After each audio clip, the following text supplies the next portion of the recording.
Mi amigo Santiago Alarcón me extendió una invitación para que realizara un debate en su canal junto con el teólogo y apologista católico José Plasencia sobre el misterio de la Eucaristía y la interpretación correcta. El conversatorio que se desarrolló fue altamente interesante. Generó una serie de videos reacciones y en esta ocasión, por primera vez y con permiso de Santi, vamos a colocarlo en nuestro canal íntegro para provecho de todos ustedes.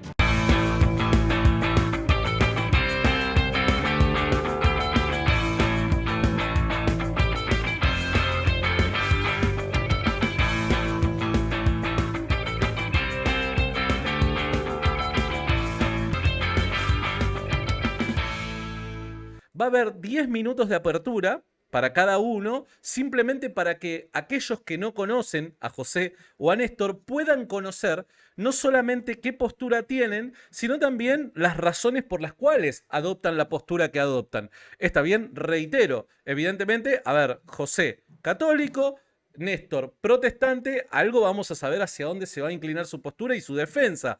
Pero estos 10 minutos nos va a servir para poder entender realmente las razones del por qué es que creen tal y como creen.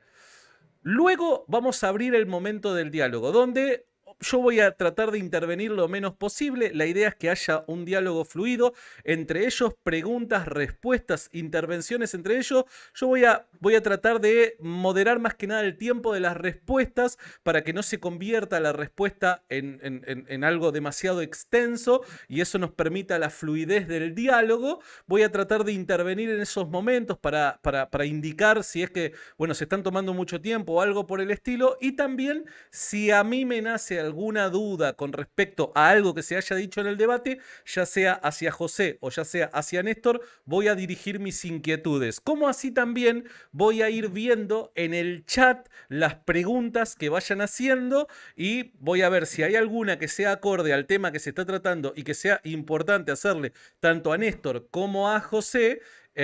Voy a comentárselas. ¿Está bien? Eso lo vamos a ir manejando en el chat con ustedes. Obviamente el superchat va a tener prioridad, pero ojo, que envíen superchat no quiere decir que yo vaya a hacer esa pregunta. A ver, si alguien y los dinosaurios, y no, o sea, estamos hablando de otra cosa. Voy a tratar de filtrar las mejores preguntas para acercárselas a ellos. Bien, habiendo dicho eso, va a arrancar José, luego Néstor y por último, ya cuando vayamos aterrizando, vamos a hacer un cierre con José y con Néstor. También conclusiones finales. José, vas a arrancar tus 10 minutos, si te parece. Dame solo Claro un que sí. segundito. ¿Cómo? No entendí, perdón. Sí, digo, estoy listo. Ok, solo un segundito. Bien, arrancamos en 5, 4, 3, 2, 1. Va. Del Padre, del Hijo y del Espíritu Santo. Muy bien, comienzo diciendo que la Sagrada Eucaristía es uno de los 7 sacramentos de la Iglesia. Y aquí tomo el numeral 1322 del Catecismo de la Iglesia Católica, y el cual lee de la siguiente manera: la Sagrada Eucaristía culmina la iniciación cristiana, los que han sido elevados a la dignidad del sacerdocio real por el bautismo y configurados más profundamente con Cristo por la confirmación. Estos participan por medio de la Sagrada Eucaristía con toda la comunidad del sacrificio mismo del Señor. También nos dice el 1323 del Catecismo de la Iglesia Católica que nuestro Salvador, en la última cena, la noche en que fue entregado, instituyó el sacrificio eucarístico de su cuerpo y su sangre para perpetuar por los siglos hasta su vuelta el sacrificio de la cruz y confiar así a su esposa amada, la Iglesia, el memorial de su muerte y resurrección, sacramento de piedad, signo de unidad, vínculo de amor, banquete pascual en el que se recibe a Cristo, el alma se llena de gracia y se nos da una prenda de la gloria futura. Hasta aquí el catecismo, y para hablar ya en términos más más a nivel popular, por así decirlo, quiero definir antes, porque ya dije que es uno de los 7 sacramentos. Entonces, la pregunta obligada es, ¿Qué es un sacramento? Dejemos bien en claro qué es un sacramento. Una definición muy sencilla es la siguiente.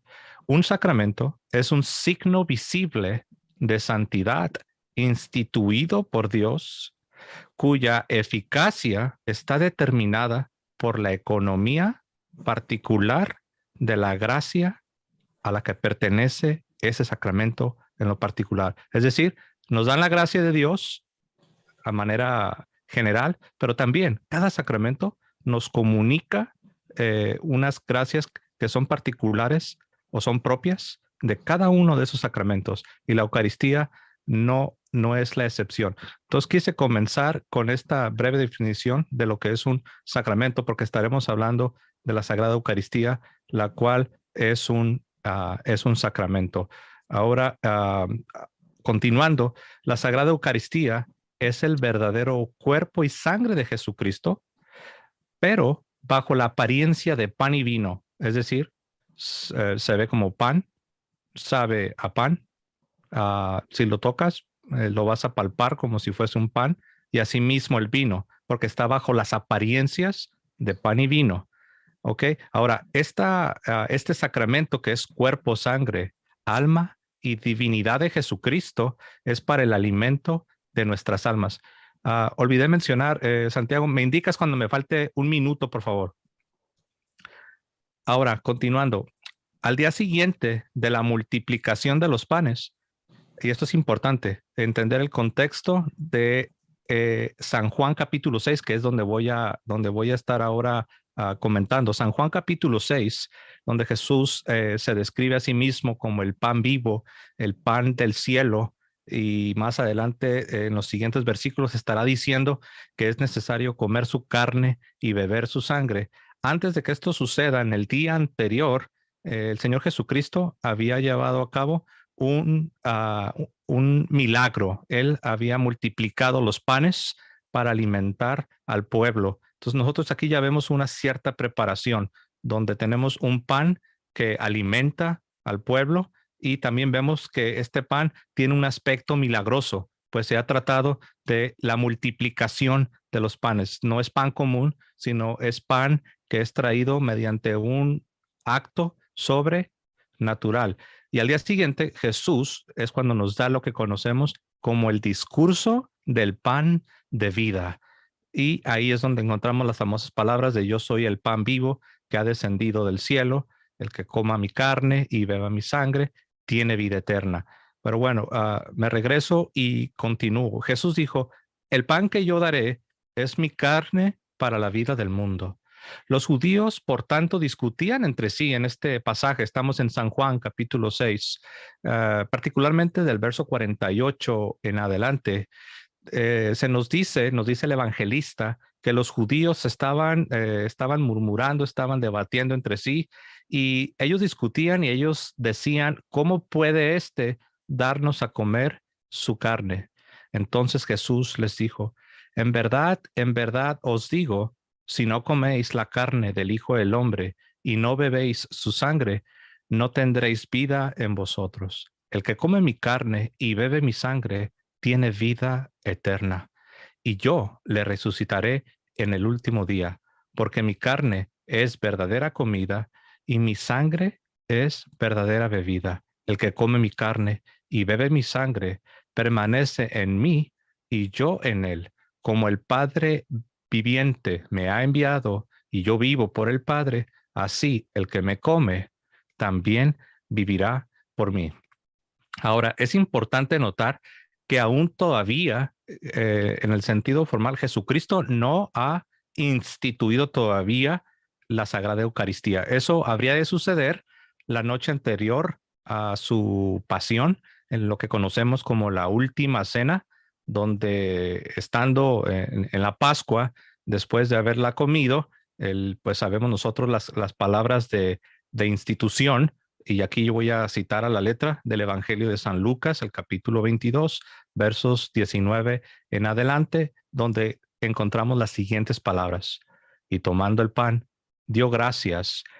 Por cierto, aquí esta palabra castellana, gracias, es una traducción del griego eucharistein, o también en alguna otra de sus variaciones, como lo vamos a encontrar en la primera carta a los Corintios, donde San Pablo vuelve a transmitir a los cristianos de Corinto esta enseñanza. Ahí encontramos Eucaristein. Eucaristein es de donde viene la palabra Eucaristía. En una ocasión una persona me dijo, ¿en qué parte del Nuevo Testamento tú encuentras Eucaristía? Muéstramelo. Yo he leído el Nuevo Testamento muchas veces y jamás me he encontrado con Eucaristía. Obviamente tuve que explicar que él está leyendo el Nuevo Testamento en castellano. Es por eso que no ha logrado identificar dónde dice Eucaristía, porque está en el griego, que es la lengua original de nuestro Nuevo Testamento.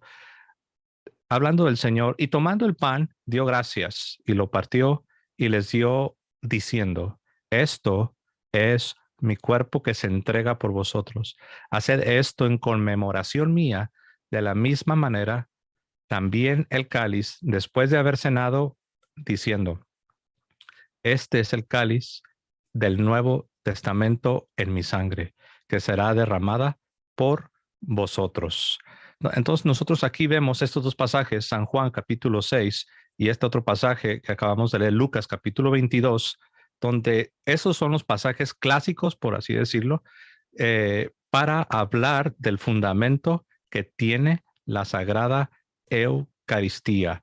Y bueno, yo quiero también decirles que esta enseñanza no es algo que únicamente los católicos del tiempo moderno creen, sino que es algo que aún los mismos discípulos de los apóstoles ya estaban ellos enseñando a su vez a sus mismos discípulos. Y aquí voy a citar solamente un par por causa del tiempo. Voy a citarles a uno de los discípulos, quizás el más famoso, del apóstol Juan. El apóstol Juan sería el mentor, el maestro, el que discipularía a Ignacio de Antioquía, que la iglesia lo venera como un santo hombre de Dios, que de hecho fue un mártir. De hecho, los primeros cristianos que fueron venerados fueron los mártires. Fueron aquellos hombres que derramaron su sangre último minuto. Y San Ignacio de Antioquía fue un mártir y ya desde el siglo segundo se le ha venerado. Lo importante de San Ignacio es que él fue discípulo del apóstol Juan y de él recibe esta enseñanza, y aquí leo a la letra. Pero observad bien a quienes tienen una opinión heterodoxa. Vean qué contrarias son sus opiniones a la mente de Dios. Se rehúsan a recibir la Eucaristía y a rezar, porque no admiten que la Eucaristía sea la carne de nuestro Salvador Jesucristo, la cual sufrió por nuestros pecados y el Padre resucitó por su bondad. Este es San Ignacio, y termino con la última de San Ignacio. En otra carta dice San Ignacio, deseo el pan de Dios, el pan celestial, el pan de la vida, que es la carne de Jesucristo, el Hijo de Dios, que ha sido del linaje de David y de Abraham. Y como bebida deseo su sangre, que es amor incorruptible Cumplido. y vida eterna. Gracias. No, por favor, José, por favor. Muchas gracias, José, por la apertura. Gracias a toda la gente que está conectada. Tenemos más de 500 personas conectadas. Les pido ahí que comenten, que dejen su like, por favor, para poder llegar a más gente. También quiero comentarle a la gente que nos está viendo en vivo que los moderadores de este espacio son tanto evangélicos como católicos también, ¿está bien? Así que vamos a tratar de ser lo más objetivos posible a la hora de analizar los comentarios que se están haciendo en el chat. Todo comentario que falte el respeto, que sea spam o cosas por el estilo, tienen el pedido por parte mía a los moderadores de bloquear a la persona directamente. ¿Está bien? Así que les pido ese cuidado y también el cuidado de lo que comentan, por favor. Bien, ahora vamos con el tiempo de Néstor y simplemente para que la gente que está conectada esté enterada, estos 10 minutos de Néstor van a ser para plantear su postura. ¿Está bien? Para aquellos que se van sumando, va a ser para plantear su postura y para dar las razones del por qué es que tiene la postura que tiene. Néstor, no sé si ya estás listo. Sí, claro. Bien, arrancamos en 5, 4, 3, 2, 1. Va. Excelente. Bueno, un saludo, como dije al principio, a todos los presentes, también a mi querido José Plasencia, que estuvo exponiendo su postura. La posición que yo sostengo es la de la Eucaristía desde el ámbito reformado.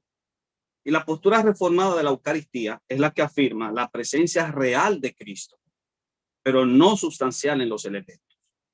Para poder entender esta idea, primero tenemos que apreciar lo que el reformado entiende por sacramento. Los sacramentos, obviamente, como ya se ha indicado, son signos. Y porque son signos, llevan implícita la idea simbólica detrás de su apreciación o detrás de su definición. Dentro de la reforma, o por lo menos dentro de la visión calvinista, la posición de los sacramentos se asume en torno a tres elementos claves. Primero, el papel del Espíritu Santo. Segundo, la importancia de la fe. Y luego, entonces, el lugar de Cristo. En torno a esto, nosotros entendemos que los sacramentos primero tienen lugar en base a la acción que el Espíritu Santo provee. Por ejemplo, dice Calvino en el Catecismo de Ginebra que el poder y la eficacia de un sacramento no descansa en los elementos externos, sino que emana del Espíritu de Dios.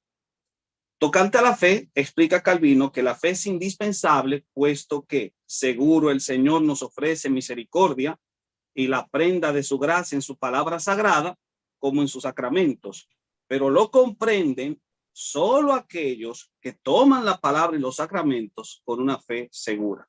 Y en esto está de acuerdo con San Agustín, cuando dijo aquello Agustín, de que la eficacia de la palabra sale a la luz del sacramento, no porque sea pronunciada, sino porque es creída.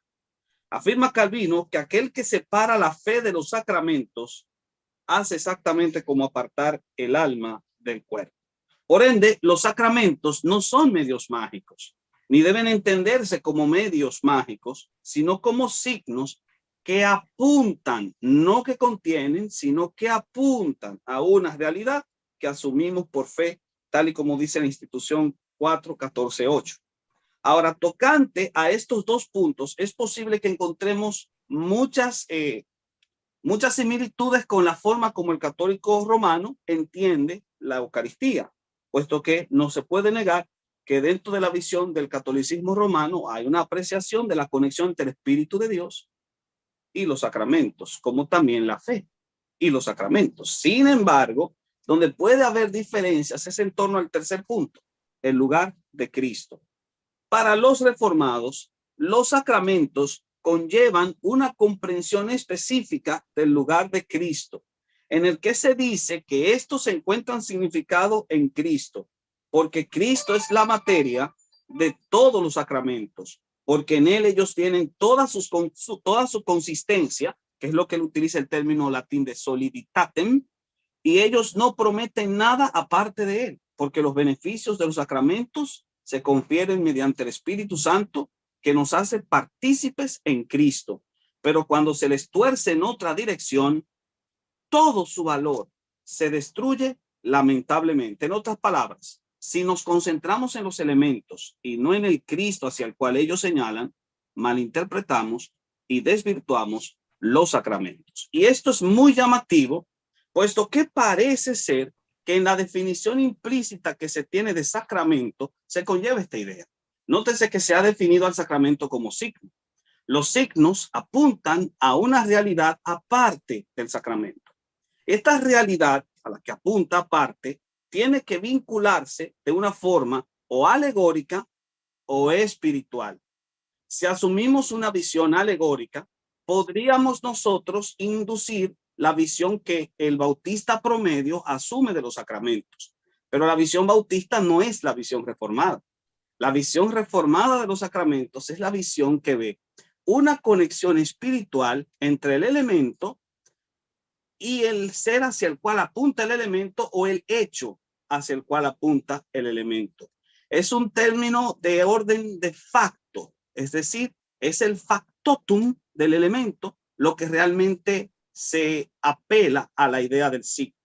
Y esto lo podemos comprobar con la experiencia del Antiguo Testamento.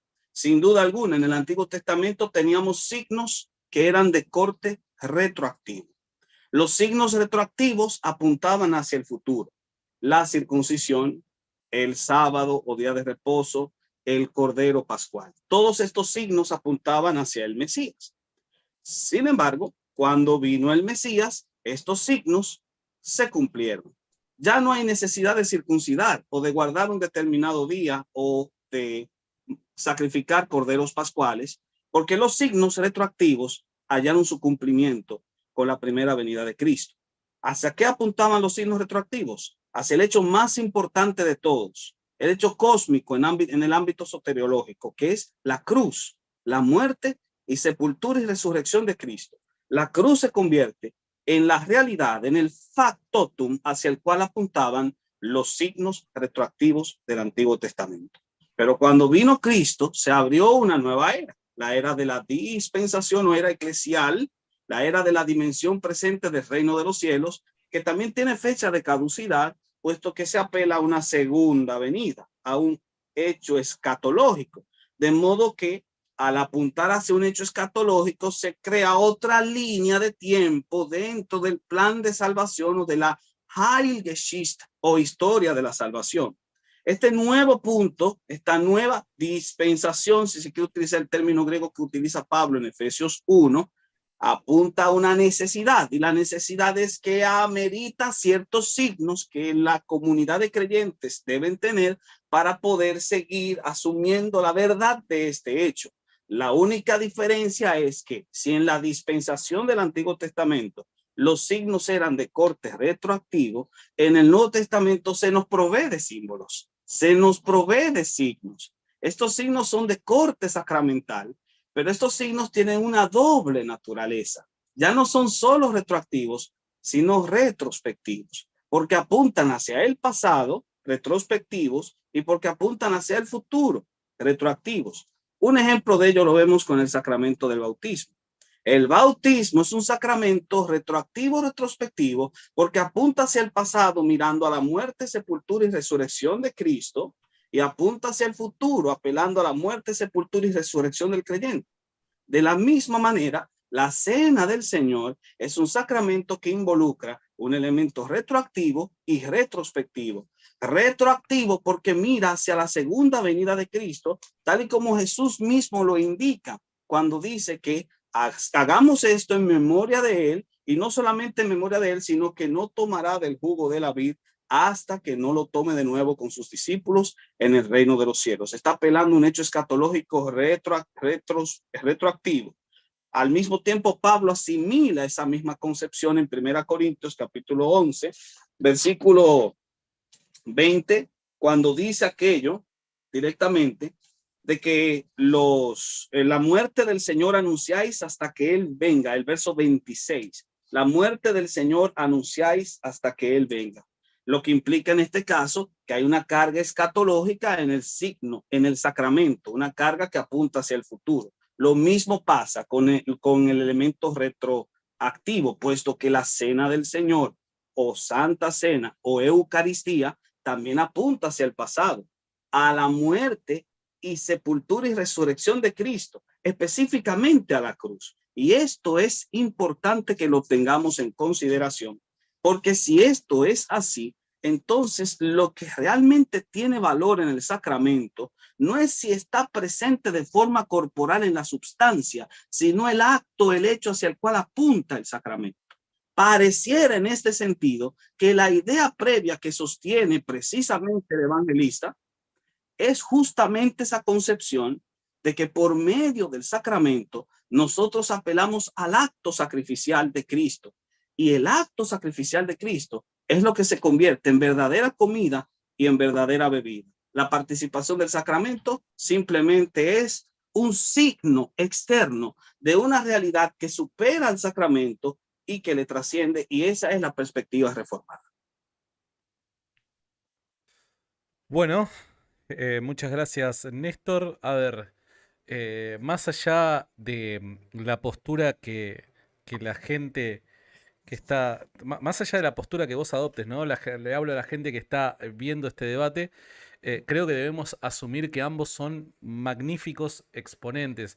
Han explicado su postura con una claridad y sencillez que cualquier persona como yo, sin estudios formales, es capaz de captar el corazón de sus ideas, ¿no? Y entenderlos. Así que les agradezco a ambos y no esperaba menos de ustedes, la verdad, porque son unos genios.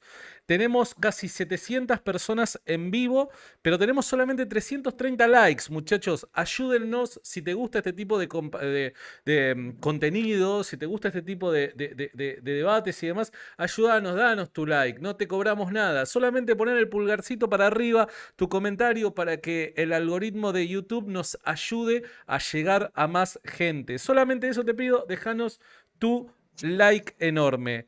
Bueno, pasamos a la segunda parte entonces. Esta parte va a ser una conversación en donde entre ustedes, bueno, va a haber ¿cómo es?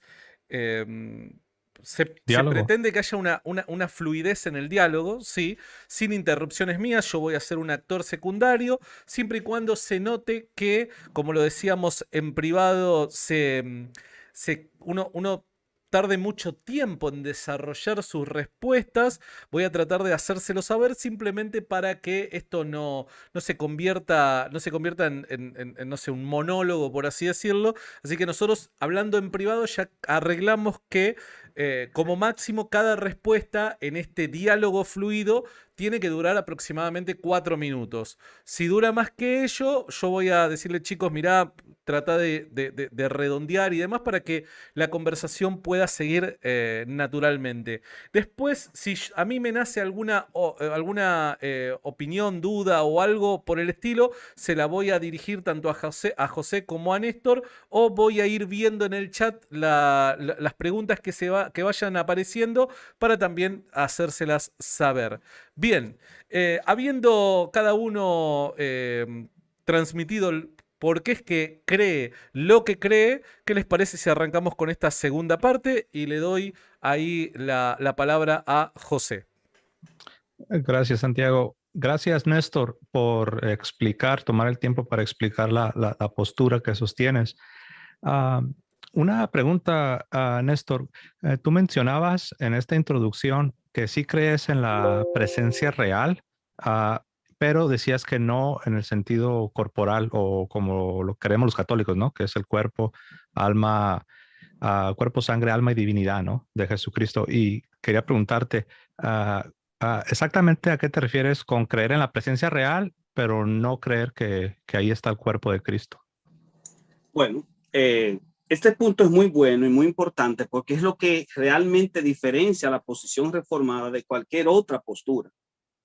La postura de la presencia real supone que Cristo está presente en el momento en que ocurre el acto eucarístico, pero que no está insertado en la substancia de los elementos, sino que participa en el creyente a través de la vinculación del Espíritu Santo. Es decir, al entender que el Señor es el Espíritu, tal y como dice Pablo, en este caso entonces, el Espíritu es el que hace posible la vinculación del creyente en el acto eucarístico con el Señor. Los reformados no niegan que en el momento en que ocurre el acto eucarístico, los creyentes tenemos comunión con el Señor, como muy bien afirma el católico romano. Lo que hace diferencia es que no entendemos que esa comunión se deba por la realidad sustancial del pan, sino por el hecho de que el Espíritu Santo está en el vínculo entre el creyente y Cristo, y que el signo en este caso se convierte simplemente en un reflejo externo de esa realidad interna que es la vinculación entre Cristo y el creyente de forma espiritual. Uh-huh. Entonces, si no está presente el cuerpo del Señor, sino que es una presencia real en un sentido espiritual, como creo que lo estás proponiendo, y si me equivoco, pues me corriges, siéntete con la libertad de interrumpirme, no hay problema. De hecho, eso quiero, que sea un diálogo fluido. Pero si no está el cuerpo de Cristo en ese momento, después de la consagración, entonces, ¿por qué San Pablo en su primera carta a los Corintios, el capítulo 11, nos dice las siguientes palabras?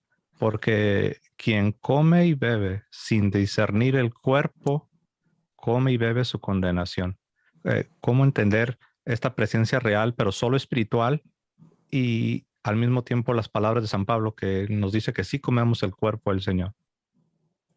Lo que sucede es que cuando nosotros leemos a Pablo en el griego, el término que utiliza para discernir, diacría, apunta a la idea de valorar el acto por encima del elemento. Por ende, de hecho, cuando nosotros tomamos en consideración 1 Corintios 11, pareciera incluso que cuando se habla del acto eucarístico, se está refiriendo a una realidad que trasciende más allá de la forma como todos hemos estado celebrando la cena eucarística. En este caso, por ejemplo, se conecta en ocasiones con la idea del ágape, es decir, con la conexión de las celebraciones ágape que había en aquella ocasión. Lo que sugiere a algunos historiadores es que en los ágapes en ocasiones se insertaba la participación de los elementos. Pero esa participación de los elementos tiene que ver con la valoración que hacemos a los mismos. ¿Por qué? Porque si asumimos una interpretación literal de ese texto en particular, tendremos un problema en la base exegética que supone el texto. Por ejemplo, cuando Pablo dice directamente en la epístola de 1 Corintios 11, él explica que el elemento en particular, cuando se participa de la cena, no se discierne verdaderamente lo que quiere, lo que realmente se indica allí, es que ellos no estaban aprovechando al máximo porque estaban ninguneando el carácter sagrado del acto eucarístico. Pero el ningunear el acto sagrado eucarístico no tiene nada que ver con una aplicación literal de las palabras de que esto es mi cuerpo representaban directamente al pan. Porque en otros textos particulares y el mismo Pablo encontramos que esa opinión es más espiritual que otra cosa. Ok, entonces, cuando San Pablo dice que se puede comer el cuerpo del Señor sin discernirlo, creo que el énfasis de tu respuesta ha recaído sobre la palabra griega de donde traducimos discernir, sin discernir el cuerpo, ¿verdad? Pero mi énfasis era más que nada en el asunto de comer el cuerpo, que son las palabras que utiliza San Pablo. Entonces, en la postura que tú sostienes, Néstor, la postura reformada, se cree que en el momento después de la consagración o las palabras de institución, el reformado cree que está participando del cuerpo de Cristo o no. El reformado supone y entiende que el cuerpo que cuando se participa de la cena eucarística, estamos participando en una vinculación espiritual con Cristo en el que el signo simplemente evidencia de forma externa la realidad interna que ya ocurrió en el corazón del individuo. Eso es lo que supone. Entonces, ok. Entonces, ustedes creen... Para que me entienda, escúchame. Es una presencia espiritual. Una presencia espiritual. Es una presencia espiritual. Entonces, ¿tú dirías que es un cuerpo espiritual? Sí, de hecho eso es. Tiene que ser un cuerpo espiritual. Lo único es que no es el cuerpo espiritual de Cristo tal y como nosotros lo entendemos, porque eso generaría un problema. Que de hecho creo que es un problema que se presenta en la postura transustancial, que supone que para que sea real, y no se caiga en el monofisismo que asume una sola naturaleza física de Cristo, entonces tiene que ser un cuerpo espiritual. El cuerpo espiritual que Jesús tuvo cuando resucitó, el mismo cuerpo de Cristo cuando encarnó, que es así como lo define el catecismo, la idea de la transustanciación. El problema es que si es el cuerpo espiritual de Cristo, entonces tenemos un problema con Juan capítulo 20, el famoso versículo del noli me tangere, que muchos de nosotros hemos escuchado muchas veces, el noli me tangere, no me toques porque no he subido a mi Padre. Ese versículo de Juan 20:17, en este caso, no comulga con la noción de que el cuerpo espiritual de Jesús sea omnipresente, como se supone en la postura transustancial. De forma que, en otras palabras, lo que nosotros creemos es una presencia espiritual de Cristo, no de su cuerpo, y que el cuerpo, en este caso, que participa es la iglesia. A ver si entendí esta última parte, porque en la última línea, dices, creemos que participamos de una presencia espiritual de Cristo, no de su cuerpo. Entonces, porque yo entiendo que el cuerpo de Cristo es uno, no es así como que un cuerpo espiritual y no es distinto pues al cuerpo que, eh, Al cuerpo biológico. ajá, o sea, al cuerpo con el que el Señor se encarnó, ¿verdad? Entonces, Pues, era mi punto que estaba tratando de entender, pero me parece, me da la impresión, es posible que me esté equivocando, que comenzaste afirmando que sí, participas del cuerpo de Cristo, pero en la última línea me pareció escuchar que dijiste, participamos de la presencia real de Cristo, no de su cuerpo. Ujú, para que se entienda, no ujú, participamos del cuerpo físico de Cristo, sino que participamos de la vinculación espiritual que tenemos en Cristo. Esa vinculación espiritual se logra a través del cuerpo de Cristo, que en este caso es la iglesia. Y ese cuerpo de Cristo, que es la iglesia, se tipifica en la realidad del signo, que es el pan. Obviamente el pan y el vino se convierten en signos que apuntan hacia un hecho. Y el hecho al cual nosotros entendemos que apunta el cuerpo y la sangre es justamente la cruz. Por lo tanto, lo que nosotros encontramos en la Eucaristía es una anamnesis de la cruz. Y por supuesto que para que sea válido, para que se pueda, para que se pueda apreciar al máximo la vinculación que encontramos entre la cruz y el signo es de corte espiritual, y en ese sentido, de forma espiritual está Cristo presente. Es más hablar de presencia de Cristo. Lo que pasa es que la presencia de Cristo no necesariamente supone la corporeidad de Cristo. ¿Entiendes lo que digo? sí, porque los católicos no creemos que nosotros participamos del cuerpo de Cristo bajo las especies de la carne en el sentido biológico. Nosotros participamos del sacramento bajo las especies de pan y vino, pero después de la consagración hay una transformación. Es decir, la sustancia ya no es aquella del pan y la sustancia ya no es aquella del vino, sino que ahí entrarían las palabras de Cristo: este es mi cuerpo y este es el cáliz de mi sangre, ¿no? Entonces creemos que sí participamos del cuerpo y de la sangre de Cristo, pero eso no significa que lo hagamos bajo las especies de pan y vino, o que estemos cayendo en una especie de canibalismo, que de hecho pues era una de las acusaciones, ¿no?, que le hacían a los primeros cristianos. Les acusaban de canibalismo porque afirmaban que verdaderamente comían el cuerpo de Cristo, ¿no? Am, entonces, bueno, solamente gracias por aclarar ese último punto. No sé si tú tengas algún comentario. Me, sí, me gustaría hacerte unas cuantas preguntas importantes que creo que Ujú, pueden servir de ilustración en este sentido. Tú estás diciendo, o por lo menos lo que estaba escuchando, es que cuando se participa de la Eucaristía de acuerdo a la liturgia romana, es decir, de acuerdo a la experiencia de fe de la Iglesia Católica Romana, estás diciendo que no se participa del cuerpo literal de Cristo, del cuerpo biológico, sino que se participa del cuerpo espiritual, más o menos para mm, entender. no, es que esa distinción que hace un momento hacías, no la manejamos en lo que es la doctrina católica. Nosotros creemos que es un solo cuerpo. Este cuerpo se nos comunica, pero no solo el cuerpo, ¿no? Es el cuerpo, la sangre, el alma y la divinidad de Jesucristo, es decir, el Cristo completo se nos comunica por Están medio, contenidos, pero están contenidos en el pan sí, en y en el cualquiera de vino. los dos elementos eucarísticos, el pan y el vino. Tienes a todo el Cristo bajo cualquiera de los dos elementos eucarísticos, o bajo cualquiera de las dos especies. O sea, no está dividido Cristo. Por eso tampoco hablamos de cuerpo espiritual y el cuerpo con el que Cristo caminó, sino que tomamos el cuerpo de Cristo como uno solo. Hacemos una Yo, distinción. Ajá.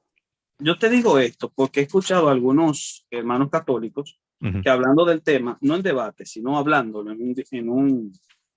en una explicación aparte, ellos utilizan la noción del cuerpo espiritual, no del cuerpo biológico, precisamente para tratar de no caer o no incurrir en ese argumento de aquellos que acusan al católico romano de comerse los brazos de Cristo, los Ujú. hígados de Cristo, que yo creo que ya es un argumento un poquito más,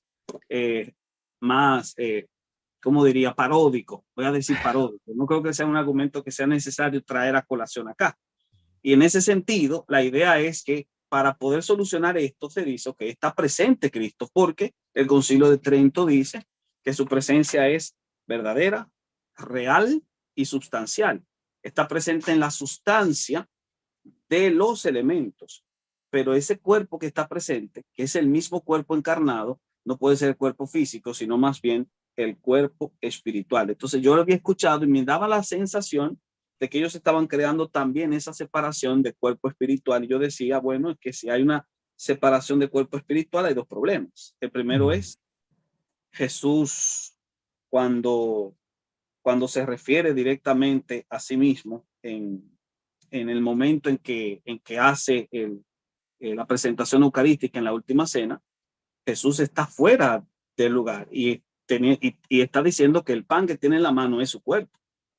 Pero si Ujú. fuera realmente así, entonces tendríamos dos encarnaciones al mismo tiempo. Realmente no, realmente No, no. ¿por qué no? No, porque Cristo cuando se encarna ha tomado se ha encarnado su nombre 100%, pero al mismo tiempo sigue sentado en el trono. Es decir, no podemos, o aún no solamente en la encarnación, sino meditemos un poco ahora ya después de su resurrección. Sí. Cristo puede estar presente, está presente, no puede, está presente con nosotros, pero ello no demanda o no se sigue que esté ausente en su trono. Ese es el punto importante de la posición reformada. La posición reformada entiende que Jesús está presente en la iglesia, pero está presente a través del Espíritu Santo. Es el Espíritu Santo que hace posible que Cristo esté presente en todas partes, pero Cristo realmente, de forma física, Ujú. está sentado en su trono. Porque si yo asumo que Cristo desciende físicamente en los elementos, entonces estoy hablando de que Cristo ha vuelto otra vez, y no una vez ni dos veces, sino una trillonésima de veces. Cada vez que se ha participado del Ujú. acto eucarístico, ocurre una venida de Cristo de forma física o corporal. Ajá. Y me parece que es así como leyendo el catecismo entiendo la definición de transustanciación. Ok. Por ejemplo, cuando dice el catecismo que es el cuerpo real de Cristo, el verdadero cuerpo de Cristo, el cuerpo que se encarnó, el que está presente en la sustancia. Sí. Entonces, no sé cómo tú explicarías. Sí, aquí, bueno, estamos delante de un acto sobrenatural, ¿no? De hecho, si recordamos el pasaje que yo leía brevemente al principio, el pasaje de San Juan, capítulo 6, precisamente ahí entró una complicación para ciertos de sus discípulos, no para todos, pero sí muchos de sus discípulos. Ellos estaban teniendo problemas con esto. Y es interesante porque después de que Jesús les dice que deben comer su carne y beber su sangre, ellos dicen, dura palabra es esta, ¿cómo puede este hombre darnos a comer su carne? Jesús, lejos de decirles, oh, no, no, no, no, no, les hablo aquí de una presencia espiritual, de algo meramente espiritual. No, Jesús les dice, incluso, de hecho, él apela a ellos al acto sobrenatural al que me estoy refiriendo y les dice que así como Él es el pan que descendió del cielo, y les dice, pues por esto os ofende, pues ¿qué haríais si vierais al hombre subir a donde estaba primero? En otras palabras, Jesús les está diciendo, les está hablando ya de otro acto sobrenatural, a saber, la ascensión a los cielos. Ahora, cómo explicamos que Jesús estaba presente cuando está instituyendo la Sagrada Eucaristía en la última cena? Y, y al mismo tiempo está diciendo, esto es, es mi cuerpo. Bueno, la respuesta es, eso es solamente posible cuando entendemos que aquel que alimentó a la multitud y caminó sobre las aguas, desafiando a los poderes de la naturaleza, es el mismo que puede llevar a cabo esa obra. Sí, Ahora, pero eso no podría ser una petición Deus ex machina. tendrías Es que decir, explicarte a qué te refieres. es decir Cuando una cosa no es coherente con la realidad observable y con la hermenéutica del texto, generalmente se podría decir esto es un milagro. Y claro, nosotros creemos en los milagros, pero los milagros son coherentes con la hermenéutica del texto. Claro. Tal vez no sean coherentes con la realidad observable, pero sí con la hermenéutica del texto.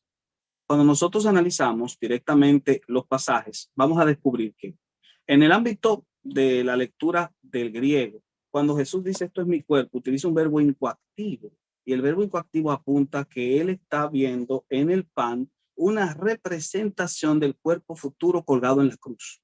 O sea, está hablando de su cuerpo en sí mismo, y la gramática textual presupone que cuando Jesús dijo que esto era su cuerpo, no estaba refiriéndose a que el pan se convertía inmediatamente como se apela, que la sustancia en ese momento había cambiado y había adoptado la forma física de Cristo, que es como Trento define la transustanciación. Entonces, hablando de hermenéutica, sí. el detalle es que existen palabras en el griego para que Jesús hubiese dicho esto representa o esto significa, pero Jesús no las utiliza. Jesús utilizó lo que en pleno se cree que pues hablaba arameo, pero bueno, tenemos el texto en griego. En un griego pleno y común es para referirse a algo que no necesita interpretación. Él dice, esto es mi cuerpo. Ahora, yo creo que San Juan, el Evangelio de San Juan es muy importante, porque como podemos notar, el Evangelio de San Juan no tiene la narración de la última cena. De los 4 evangelios, es el único que no contiene la narración de la última cena. De hecho, el Evangelio de San Juan ha sido titulado o apodado el Evangelio de los signos. Ahora, cuando se dice el Evangelio de los signos, se refiere a actos divinos. Son actos que solo Dios puede llevar a cabo. Y aunque no tiene una narración de la última cena, sí tiene una narración del signo hablando de un acto sobrenatural. Y lo vemos en San Juan, capítulo 6. No es una coincidencia, como lo dije, que el día anterior Jesús haya preparado a la gente con el milagro de la multiplicación de los panes. Y no solo eso, hizo un segundo milagro. Caminó sobre las aguas. Sí, entonces, entiendo. En la multiplicación de los panes y en el caminar sobre las aguas, nosotros estamos viendo que este Jesús que estaría a punto de hablar, de comer su carne y beber su sangre, es un Jesús que desafía a había las hecho fuerzas. Un milagro en ese caso. Desafía las fuerzas de la naturaleza, y también es interesante que los alimenta. Incluso él utiliza el pasaje del maná en el desierto para hablarles del pan vivo que deben comer para tener vida eterna. ¿Puedo decirte 3 cosas importantes en eso? Hacer unas preguntas muy atinadas respecto a lo que dices. Nada más, antes de que se me olvide. Sí, ok, no hay problema. Comenzabas tu anterior intervención diciendo que debe ser algo observable, cuando me estabas explicando que no puede ser, porque debe ser el buen uso de la hermenéutica, demanda que sea algo observable. Entonces, ¿a qué te refieres? Voy a aclarar para que no haya género de dudas en la audiencia. Cuando digo la hermenéutica del texto, estoy colocando un criterio, y cuando digo la realidad observable, estoy colocando otro. 2 criterios diferentes. Y digo la realidad observable porque ciertamente dentro de lo que tiene que ver con la explicación de los milagros, se descubre que los milagros en sí mismos no son necesariamente violaciones a las leyes, sino más bien que son formas de manifestarse dentro de un corpus de elementos legales, es decir, hablando de leyes físicas. Pero eso es otro tema, no creo que tengamos que abordarlo acá. Sí lo menciono porque podría ser una acusación o una objeción que utilizaría a alguien externamente a la suposición de que tengamos que apelar especialmente a los milagros para poder, en ese caso, asumir que esto es verdad simplemente porque no lo podemos explicar desde la hermenéutica del texto. Es a eso que me refiero. Con eso no estoy diciendo que sea la posición que yo asumo, ¿entiendes? Porque yo también creo en los milagros. Ajá. Yo creo que ciertamente tienes razón, no es observable, ¿no? Es decir, la gente va a Ujú. ver pan, va a ver vino. Por eso dije al Sí, principio, se ve como pan, sabe a pan, se siente como pan. Sin embargo, pues esto es parte de la naturaleza de los eventos sobrenaturales. Por ejemplo, viene a mi mente la encarnación. La gente podía observar a un Jesús como cualquier otro judío, como cualquier otro Galileo. Se ve como eso. 100% hombre. Si lo tocabas a Jesús, se siente como un hombre. Sin embargo, sí era Dios encarnado, a pesar de que no era, como dices, no era una realidad observable, pero no se sigue que porque no Sí. sea una realidad observable, ya no Ujú. sea verdad. Ujú. No, no, claro que sí, pero ese punto que yo quería resaltar tenía que ver más con la aplicación directa de una de las de las tres cuestiones que me gustaría abordar junto contigo acá. Mira, lo primero tiene que ver con el relato de la última cena. Cuando Jesús dijo esto es mi cuerpo, inmediatamente se convirtió en, o debemos interpretar que se convirtió literalmente tal y como suponemos en la sustancia. La sustancia asumió las características del cuerpo físico de Cristo, ¿sí o no? Sí, cuando hablamos de las sustancias cuerpo, sangre, alma y divinidad, Sí, el Jesús exacto. completo. Ujú. Entonces sería el cuerpo físico de Cristo que asumió la sustancia del pan en el momento en que Jesús lo tenía en la mano. Muy Sí. bien. Ujú. Okay. Ya no podríamos llamarlo pan después de eso, sino tendríamos que llamarlo cuerpo de Cristo. O se podría seguirle llamando pan. Si te vas a referir a los elementos eucarísticos, Después de la consagración. sí, sí, sí, a eso me refiero, después Ujú, de la consagración. Si vas a describir cuál es la sustancia, te has de referir a ello como la sustancia del cuerpo, ujú. sangre, alma y divinidad de Jesucristo, ya no más el pan, porque si no Ok, sería una consubstanciación como lo exacto, creía Martín Lutero, eh, exacto. cosa que no creemos. Bueno, Am, te ujú. hago la pregunta porque en el versículo 29 del capítulo 26 de Mateo dice lo siguiente: después de la consagración, después de decir que esto era el vino, que el vino era su sangre, dice: y os digo que desde ahora no beberé más de este fruto de la vid, hasta aquel día cuando tengo de beber nuevo con vosotros en el reino de mi Padre. Ujú. No le llamó sangre, le llamó jugo de la vid. ¿Por Sí, qué razón si ya se había consagrado y ya era sangre en la sustancia? sí, porque como decía hace un momento, participamos de ello, pero no bajo las apariencias de sangre ni bajo las apariencias del pan. Pero Participamos de recuérdate, ello de la única manera recuerda, que, pero déjate termino recuérdate nomás que, de decir, ajá, no, pero para insertar eso, recuérdate ajá, que estamos a nivel sustancial. Y a nivel sustancial, una cosa que se convierte en otra ya deja de ser aquella cosa inicial y se debe llamar como la cosa esencial que supone dentro de esa sustancia. Es por eso simplemente. ok, puedo continuar entonces. Claro. Ah, ajá, sí, pero cuando te vas a referir a lo que bebes, o sea, no participamos de la sangre de Cristo bajo las apariencias de sangre. Lo Ujú. hacemos bajo la apariencia de vino y no participamos del cuerpo de Cristo bajo las apariencias de su carne física con sus tendones y sus músculos. No, lo hacemos Okay. bajo las apariencias de pan. Esa es la razón por la que podemos participar sin incurrir en canibalismo y sin negar las palabras de Cristo, ¿no? Que dijo, esto es mi cuerpo y esta Okay. es mi sangre.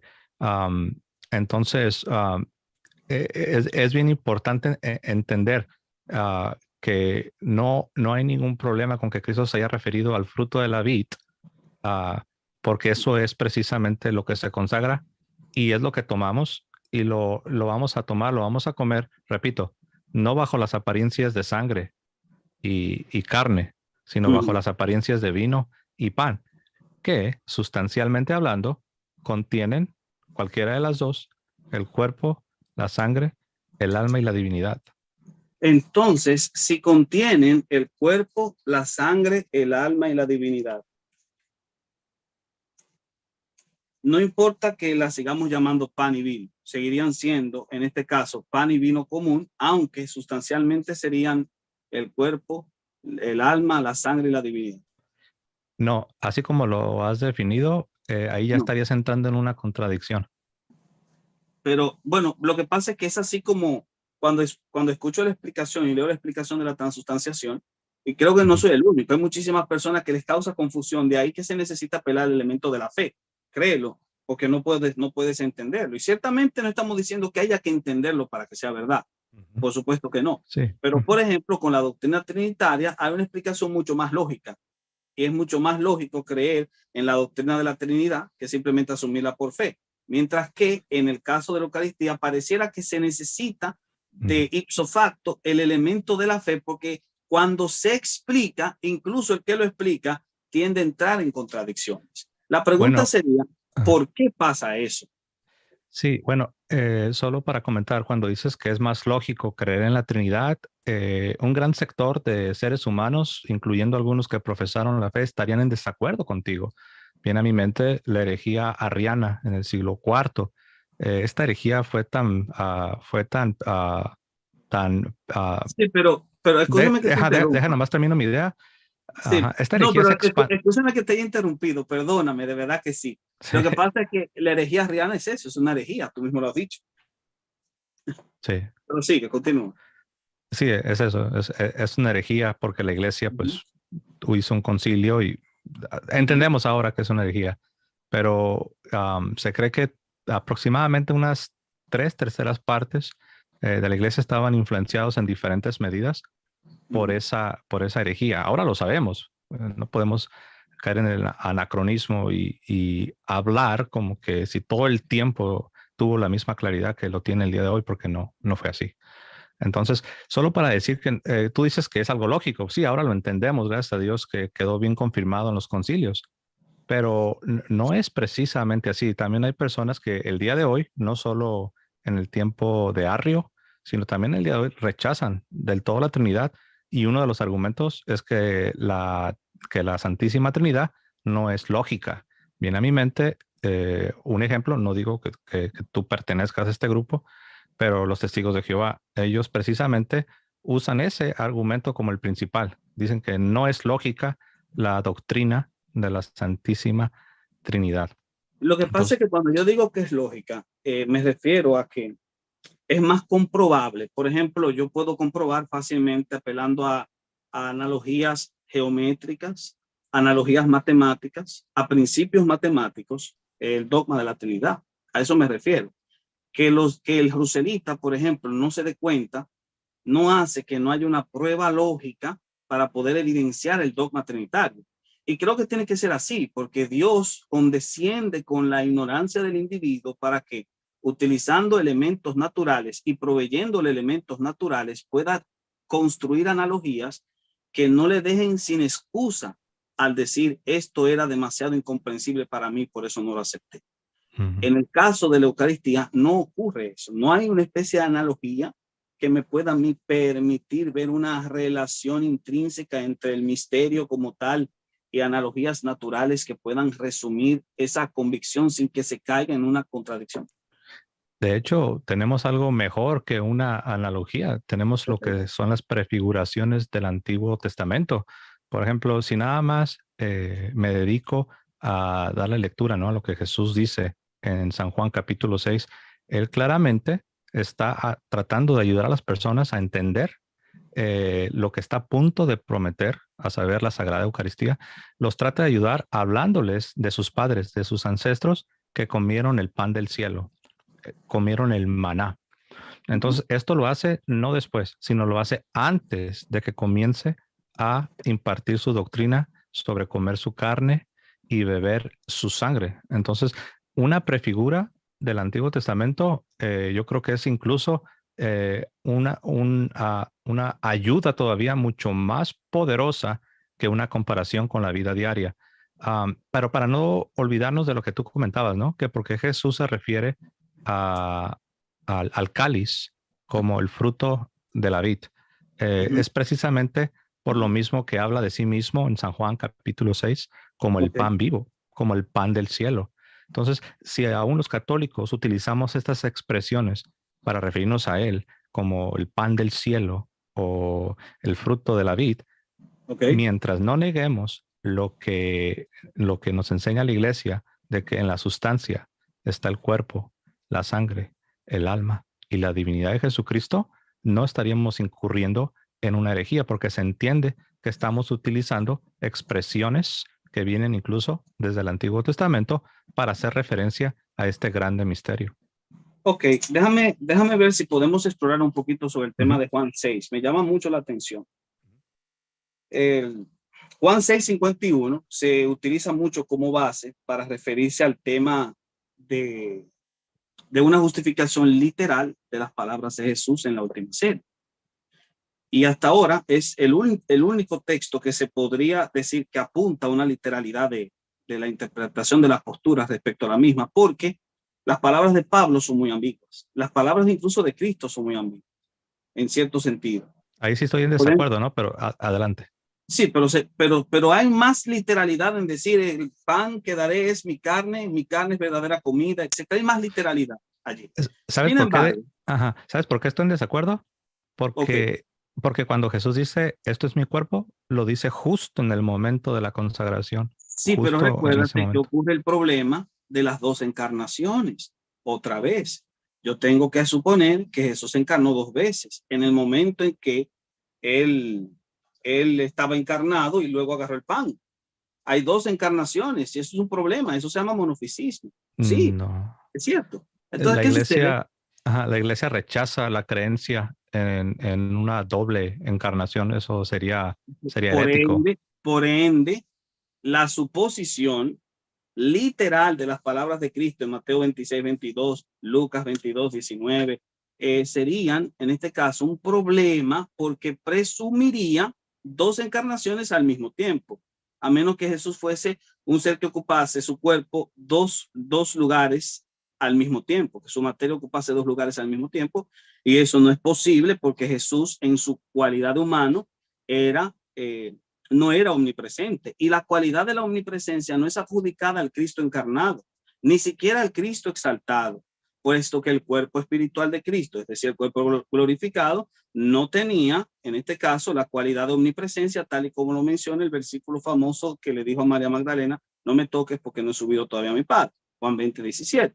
El otro caso también es el hecho de que Jesús mismo dijo en Lucas capítulo 24, verso 39, que su cuerpo espiritual tenía carne y tenía huesos. Si el cuerpo de Cristo tenía carne y huesos después de haber resucitado, entonces se supone que en la sustancia del pan están la carne y los huesos de Cristo, y que la sustancia se está consumiendo literalmente el cuerpo y los huesos de Cristo.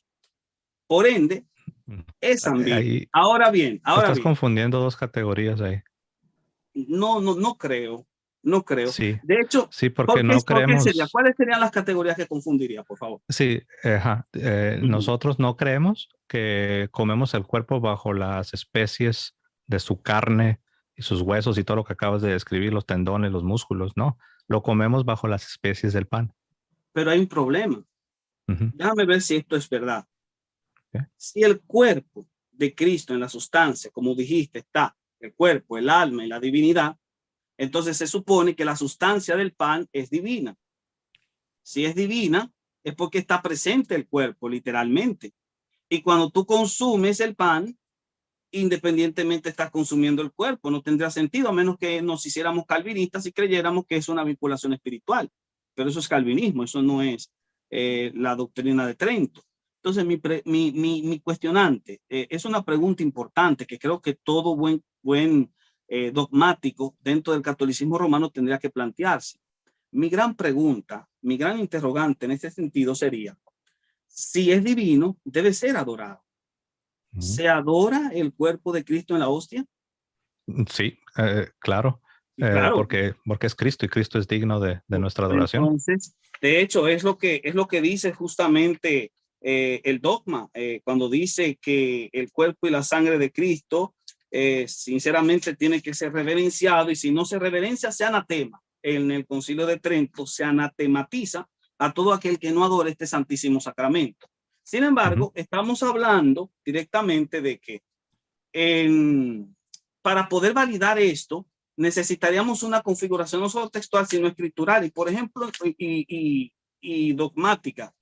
¿Y qué pasa? Que cuando yo leo, por ejemplo, la respuesta a Fausto de Agustín, Agustín dice, ahora que nos ha sido revelado este sacrificio y ha sido ofrecido en el tiempo escogido, dicho sacrificio no es considerado como un acto de adoración, a pesar de que retenga su autoridad simbólica.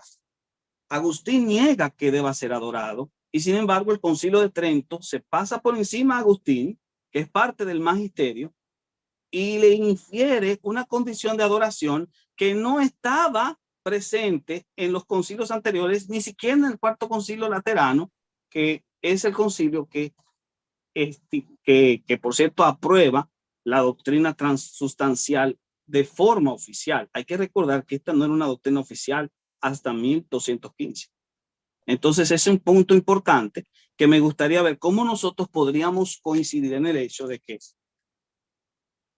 tengamos que adorar la hostia justamente, o en este caso el elemento, justamente porque Cristo está presente, sin que incurramos en el error escatológico de suponer que Cristo vino una, dos y hasta miles y miles de veces cada vez que se ofrecen los sacrificios, el sacrificio santo de la Eucaristía, y al mismo tiempo que no atente contra el carácter de omnipresencia que su cuerpo espiritual no posee, puesto que si asumimos que el cuerpo espiritual de Cristo es omnipresente en cada hostia, negamos la definición de Calcedonio.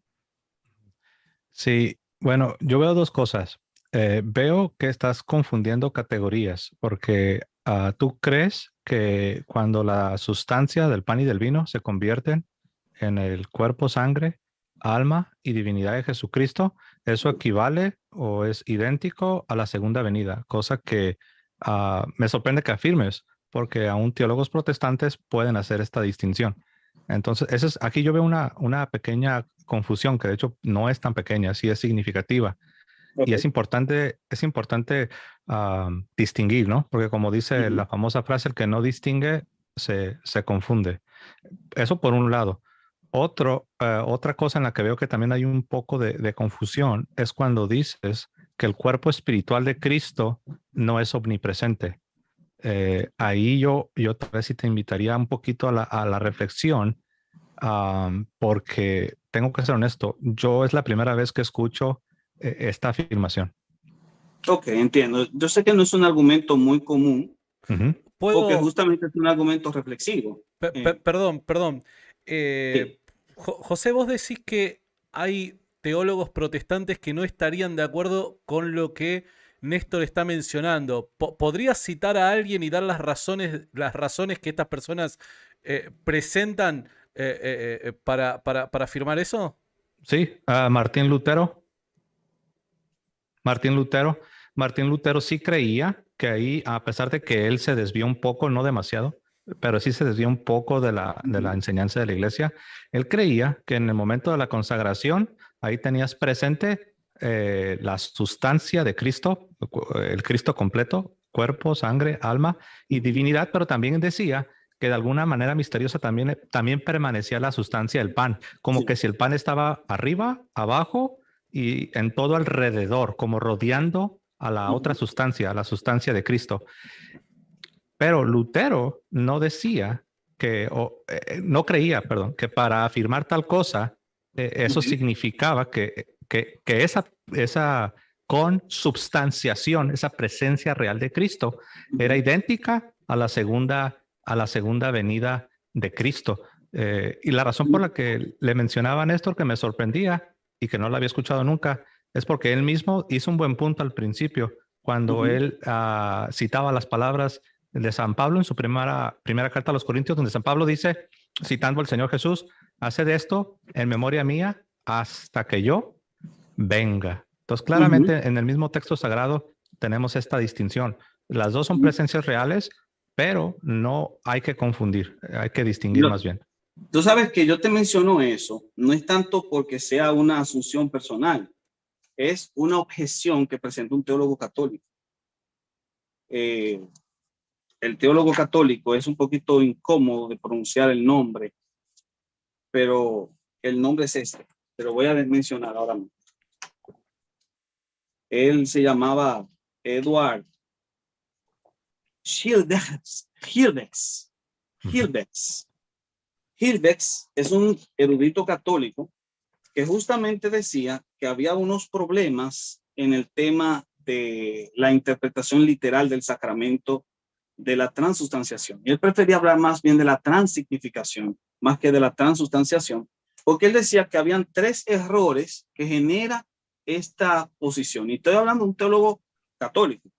El primer error tenía que ver en el ámbito doctrinal con el tema cristológico. Obviamente es un tema que se puede hablar largo y tendido. Es decir, cómo yo podría explicar que Cristo, estando de forma física, podría al mismo tiempo estar presente en ese cuerpo en el momento en que lo consagró. Y lo dice más o menos así, ténganme paciencia, para que más o menos se entienda. Si el pan y el vino que sostenía en sus manos fueran en realidad su cuerpo y sangre literales, entonces habría sido encarnado en 2 lugares diferentes al mismo tiempo. Un cuerpo físico no puede estar en 2 lugares diferentes al mismo tiempo. A pesar de las protestas en sentido contrario, la transustanciación lógicamente involucra 2 cuerpos y 2 encarnaciones de Cristo, lo cual es contrario a la doctrina ortodoxa de la encarnación. Eso es lo primero. El segundo error que él notaba era en lo soteriológico. Es decir, si el cuerpo y la sangre de Cristo están en el pan y en el vino, entonces nosotros por el pan y el vino podemos recibir el acto salvífico. Es decir, yo puedo recibir perdón de los pecados por participar del cuerpo y la sangre de Cristo. Y esto es algo que el Concilio de Trento lo supone, porque hay un texto poco conocido de Trento que vale la pena recordar. Dice que el sacrificio de la misa es verdaderamente propiciatorio, o sea, perdonador.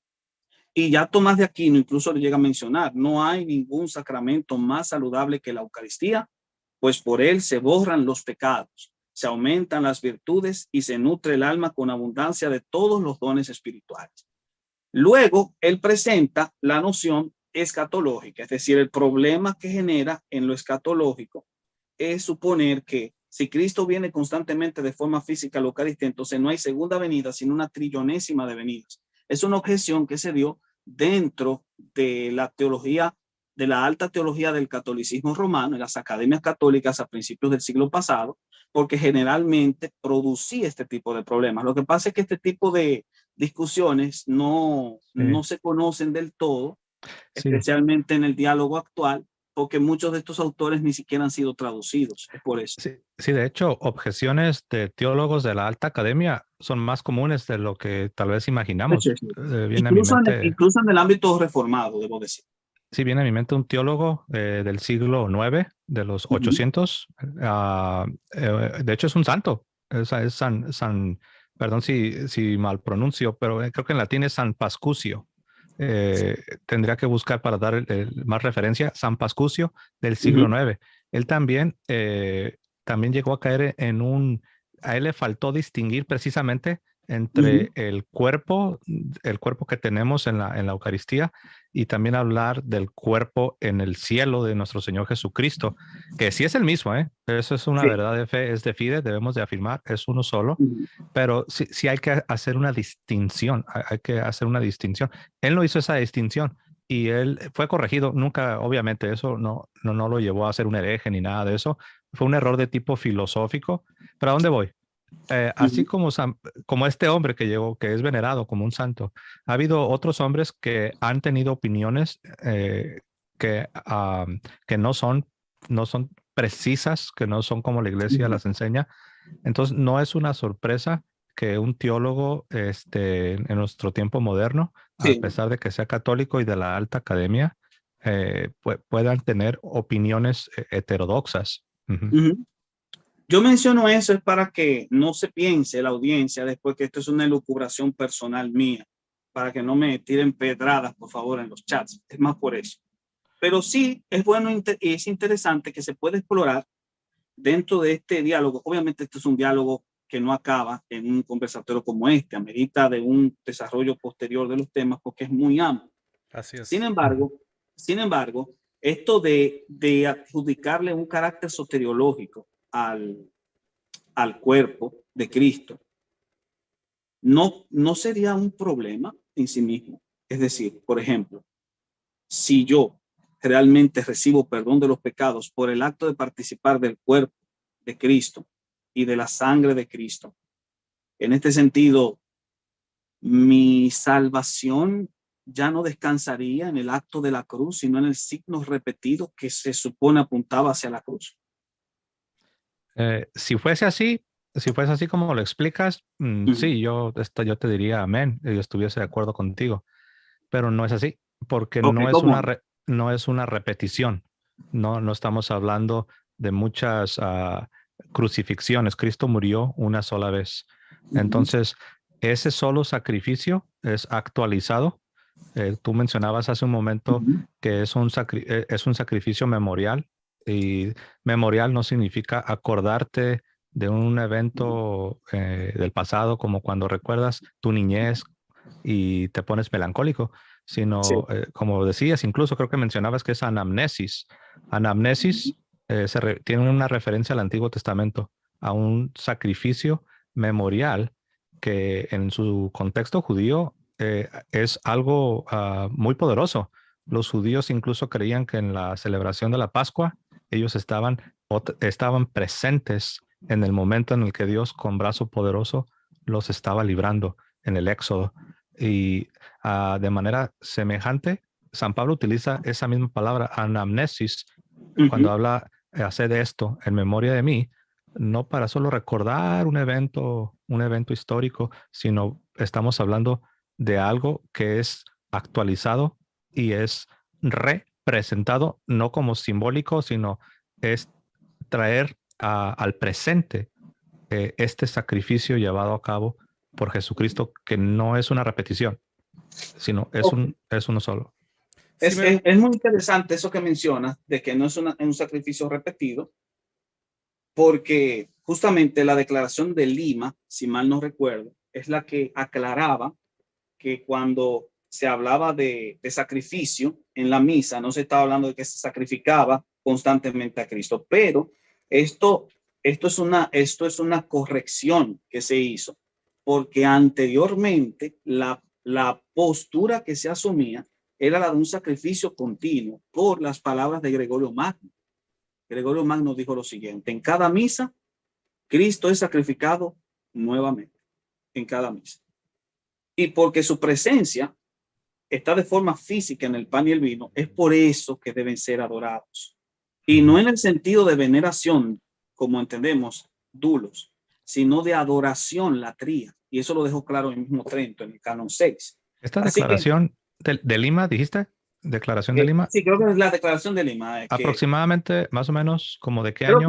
creo que fue en el siglo pasado, más o menos la década de los 70, no recuerdo bien Oh, ahora mismo. no tiene mucho, ¿no?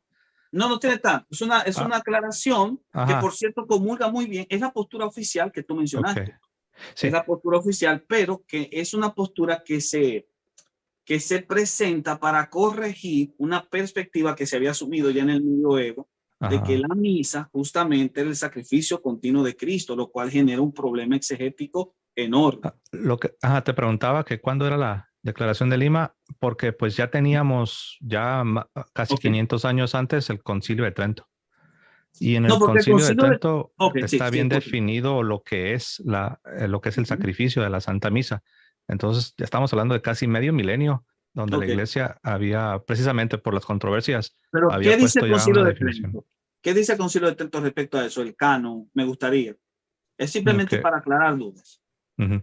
Bueno, entonces me tendrías Ujú, que dar un momento. mientras José lo busca, ujú. si les Ujú. parece, cerramos este punto y después me quiero ir a otro punto. Tengo alguna que otra pregunta de la gente para que no nos quedemos acá tanto tiempo. A Ok. ver, yo me quedaría horas, no los quiero retener a ustedes tampoco tanto tiempo, ¿no? Así que si José tiene eso, fantástico. Por otro lado, le agradezco a toda la gente que está conectada. Tenemos casi 900 personas en línea. Les pido por favor ahí de que dejen sus likes, comenten para poder llegar a más gente. Sí, José. Déjame ver. Santa Misa, Concilio de Trento. Bueno, es que son bastantes cánones, de hecho, sobre la Santa Misa. Am, si alguno dijere que estos son los cánones, si alguno Ujú. dijere que el sacrificio de la misa solo es de alabanza y de acción de gracias o mera conmemoración del sacrificio ya cumplido en la cruz, pero que no es propiciatorio o que solo aprovecha al que lo recibe y que no debe ser ofrecido por los vivos o los difuntos, por los pecados, penas y satisfacciones y otras necesidades, sea anatema, ¿no? Y, ¿sabes? Son bastantes cánones. De hecho, creo que es el... Lo que pasa es que los cánones, yo te lo digo porque puedo estar equivocado, pero hasta ahora he consultado los cánones y Ujú, en todo se presenta, o por lo menos se deduce la noción de que ellos manejaban la idea del sacrificio de del cuerpo de Cristo, es decir, que se hacía un sacrificio a la hora de realizar la Eucaristía y que era un sacrificio continuo, de ahí que fuese efectivo para darse a las personas que habían muerto, para ujú. ofrecerse directamente a aquellos que habían muerto en pecado. Entonces se aplicaba una misa post-mortem directamente para que el representante directo del familiar fallecido pudiese, a través de la participación de la Eucaristía, que perdonar los pecados del muerto. Y eso es algo que se discutió por mucho tiempo. Es la base incluso de una de las grandes diatribas dentro Ujú. de la Am, discusión durante la época de la Reforma. Es sí, porque se manejaba todavía la idea de sacrificio. sí, es sacrificio porque estamos hablando del cuerpo y la sangre de Cristo. Y es un sacrificio Entonces, continuo. ajá, es un sacrificio, pero es uno solo. Por ejemplo, hace Lo un que momento, pasa es que no es un sacrificio sangriento. Eso es lo que dicen. sí, No es un es un sacrificio sacrificio sangriento. ajá, incruento.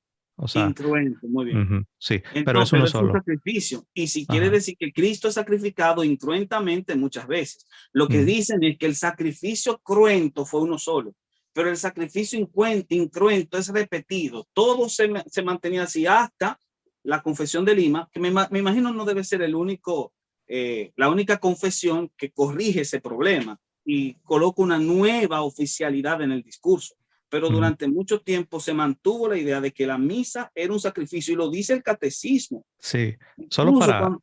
ajá, Ajá, solo para aclarar, eh, ajá. el último concilio que ha tratado el tema sobre el sacrificio de la Santa Misa con cánones y todo es el Concilio de Trento. Es ahí no podemos encontrar nada más autoritativo. Entonces, Ok, nada más para decirte, sí. esta declaración de Lima, que no le he estudiado, pero no puedes decir que la declaración de Lima haya corregido al Concilio de Trento. Más bien sería al revés. Cualquier No declaración. digo que sea, no estoy diciendo que sea corregido el concilio por la declaración, porque creo que quien corrija el concilio de Trento es el Concilio Vaticano II. Ahora, No. pero, o sea, en torno a algunos de los cánones tan estrictos que tenía el Concilio de Trento, el Concilio Vaticano II es mucho más abierto, hay que entender eso, claro. Ahora, ¿qué sucede? De ahí que muchos tridentinos rechacen el Vaticano II. Ahora, tocante al tema básico de la Declaración de Lima, no digo que lo corrija, sino que presenta una visión más adecuada a lo que tú explicaste. Cuando me aferré a la Declaración de Lima es para dar a entender que lo que dijiste se puede aceptar de forma oficial, aunque no sea la forma como lo entendía el católico de antes. El católico Ujú. antiguo suponía directamente sí que el sacrificio se daba nuevamente, porque así como lo presenta Gregorio Magno en uno de sus sermones. Y de ahí entonces que sea adorado en este caso. Y eso obviamente no podría ser confirmado con la aplicación de la experiencia de la iglesia primitiva, por lo menos de los evangelios, vamos a suponer, porque en los evangelios la idea de la adoración del pan no está presente. Eso hay que tenerlo claro. Sí. Sí se habla de un respeto a la hora de participar de la mesa, ¿Tú pero claro, crees que cuando ustedes celebran la Cena del Señor, creo que así le llaman, ¿no? La Cena del Señor. ¿Tú crees que es un... Eucaristía también, no hay problema. Ok. Pero ¿ustedes creen que es un sacrificio? Creemos que apunta al sacrificio. Pero no creen Es que es un decir, sacrificio. no porque es un signo. Ok, entonces ahí veo que ustedes tienen una postura distinta a la de los reformadores magisteriales. Me refiero a Martín Lutero y Claro, Juan por Calvino, supuesto. ¿no? Porque No, ellos no, sí no, creían que, sí no, decían que era, escúchame que te déjate, termino de interrumpiera. decir, ajá, Sí, para, Pero Calvino no supone eso. Calvino en las instituciones incluso hace una crítica a la transustanciación. A no, es ver, que yo no Lutero dije sí. eso, un segundo. Néstor, Si José puede finalizar la idea para que sí, Néstor pueda entenderla en totalidad, sí. ajá, gracias, sí, no, yo no hablé de transubstanciación. Mi pregunta era si tú creías que es un sacrificio y ya me has dicho que no. Y luego yo agregué que tu postura difiere con la postura de Martín Lutero y Juan Calvino, que Sí, ellos no negaban que fuese un sacrificio. Lo que ellos sí hacían, sí negaban que fuese un sacrificio expiatorio. Entonces, ahí es donde tú difieres con ellos. ok, puedo responder a eso. La postura de Lutero no es la postura reformada. La postura de Lutero tiene nombre, es la postura luterana de la consustanciación, que por cierto no es una innovación de Lutero para bien de la audiencia, puesto que ya en la Edad Media se tuvo una discusión consustancial cuando apareció el famoso debate entre Radberto y Ratramno en época el famoso Renacimiento carolingio. La controversia de Radberto y Ratramno del 831 es una controversia transustancial y consustancial que se repitió en 1047 con Berengario de Tours y Hildebrando de Labardie. La postura de Ratramno Berengario era esta: Panis sacratus in altari salva sua substantia, et corpus Christi non amittens quod erat, sed assumens quod non erat. Es decir, que el cuerpo de Cristo está presente, pero no altera la sustancia, que es la postura consustancial de Lutero. Sí. Lutero simplemente repitió Uh-huh. una postura práctica que se encontró en la controversia de Radberto, que es la que dio paso al Cuarto Concilio de Letrán, que oficializó la doctrina Sí, transustancial, que era la posición de Radberto. Ahora bien, solo que, para concluir, ahora bien, esto no quiere decir que los reformados asuman esa postura. Yo no asumo la postura de Lutero, yo sí, asumo la postura de Calvino, y Calvino justamente en las instituciones dice lo siguiente, para que se quede claro: compartir el cuerpo del Señor, el cual se nos ofrece en la cena, no demanda una presencia ni local, ni el descenso de Cristo, ni una extensión infinita de su cuerpo, ni cosa alguna de ese tipo. Pues en vista del hecho de que la cena es un acto celestial, no hay nada absurdo en decir que Cristo permanece en el cielo y aún nos recibe a nosotros, porque de la manera que Él se imparte a sí mismo a nosotros es por el poder secreto del Espíritu Santo, un poder que es capaz no solo de reunir, sino también de mantener unidas cosas que están separadas por la distancia, además a una gran distancia. El poder secreto del Espíritu Santo, no la presencia literal de Cristo, es lo que entiende Calvino, ok. define la postura reformada. Dos cosas, ¿no? Sobre lo que decías de Radberto, hay que dejar bien claro que ellos no negaron ni la presencia real de Cristo, ni negaron que la Eucaristía fuese un sacrificio. La No, es controversia cierto, tenía que ver con la sustancia, ¿ok? es cierto. Ah, Quien sí y es bien parece importante. negarlo es Tertuliano. Tertuliano sí parece negarlo. Ok, entonces esto sí es bien importante, ¿no? Ahora, Sí. volviendo a tu respuesta, tú decías que tú no eres luterano, tú dices, yo soy reformado. Sí, pero decir que tú no eres luterano, sino que tú eres reformado, no es una refutación de la afirmación de Lutero. Es como si a mí me dicen, José, no sé, tú estás mal. Y yo respondo, no, es que yo no soy como tú, yo no soy pentecostal, yo soy católico. No, yo tengo que presentar mis argumentos. Entonces yo te decía que tú difieres. Yo estoy consciente de que tú no eres luterano. Por eso utilicé la palabra diferir. Te Ok. dije, yo veo que tú difieres. Entonces en ningún momento me imaginé que eras luterano. Solamente te quería hacer ver que tu postura está en contraposición con otras posturas protestantes, ¿no? Sí, sin duda alguna, pero el problema es que Calvino, que es la postura que yo asumo, es la que, bueno, la postura de Calvino es la que realmente nosotros definimos como reformada. Esa es la postura oficial. Sí. Esto no niega la experiencia reformada de los luteranos, por supuesto que no. Lo que sí apunta a que la reforma no es un movimiento homogéneo, sino que es un movimiento heterogéneo con distintas vertientes. Eso es lo único que supone. Cosa que, por ejemplo, también se puede decir de algunas otras experiencias de fe aparte de la Reforma. El mismo catolicismo no es homogéneo. Es decir, no hablo del catolicismo romano, sino el catolicismo como tal no es homogéneo, puesto aquí hay distintas confesiones y experiencias de fe aparte de las que asumen la liturgia romana. O sea, hay En que el entender eso. catolicismo solo es una sola confesión. No tenemos muchas confesiones. Yo creo que el catolicismo, bueno, esto es otro tema, no creo que sea aprovechable tratarlo aquí, En pero otro sí, momento podríamos también abordar sí, lo que creo me que sí, parece creo que sí. fantástico. Pero sí me gustaría abordar en torno, o no sé si el tiempo nos da, pero me gustaría asumir algunos tópicos que me gustaría sean aclarados, porque muchas veces son espinas Una en las cosita personas quería que tratan mencionar. estos temas. Si les parece, ya llevamos un poco más de 1 hora y media. A mí me gustaría ya Ujú, estar aterrizando, si a ustedes les parece.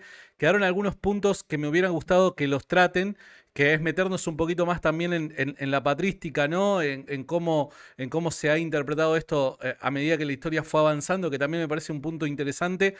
Abordaron el ujú. tema filosófico, abordaron el tema bíblico, teológico. Quizás si nos metíamos un poquito más ahí también hubiera sido, o sea, para completar el debate. Y después tengo 2 preguntas de la gente que también quisiera hacer y tenemos muy poquito tiempo. ¿Qué les parece? No sé, Néstor, si querés ir a un punto Me gustaría particularmente, para aprovechar, sí, para vas a un aprovechar esto, punto, hacer esa José, pregunta. vas a ese punto, José responde y si te parece vamos a eso que mencionaba. Ok, Simplemente para no está bien, extenderlo más. nítido. Dale. Ok, la pregunta para poder aprovechar esto es, he escuchado muchas veces, José, que se dice lo siguiente, que durante los primeros siglos de la historia de la iglesia, siempre se mantuvo una postura homóloga en torno al tema de la transustanciación o la postura literal. Vamos a hablar de la postura literal de las palabras de Cristo. Y que fue en la Reforma que obviamente se presentó un nuevo paradigma y se comenzó a hacer este tipo de discusiones. ¿Tú crees que eso es verdad o es una afirmación gratuita? Habría que matizar. Habría que Ok. matizar porque hay un teólogo protestante, Ujú. creo que luterano, que escribe un libro que se llama 200 interpretaciones sobre las palabras, este es mi cuerpo.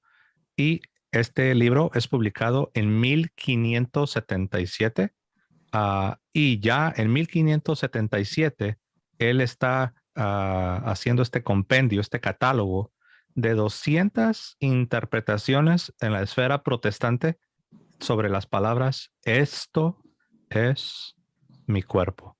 Entonces, yo creo que pues ahí eso ya nos habla del problema de rechazar el, el dogma, que cuando hablamos de dogma es hablar de una enseñanza fija, infalible, que nadie la puede negar. Ahora, si regresamos a los primeros siglos, siempre ha habido personas que han discrepado, siempre ha habido personas que han mantenido posiciones un tanto inexactas.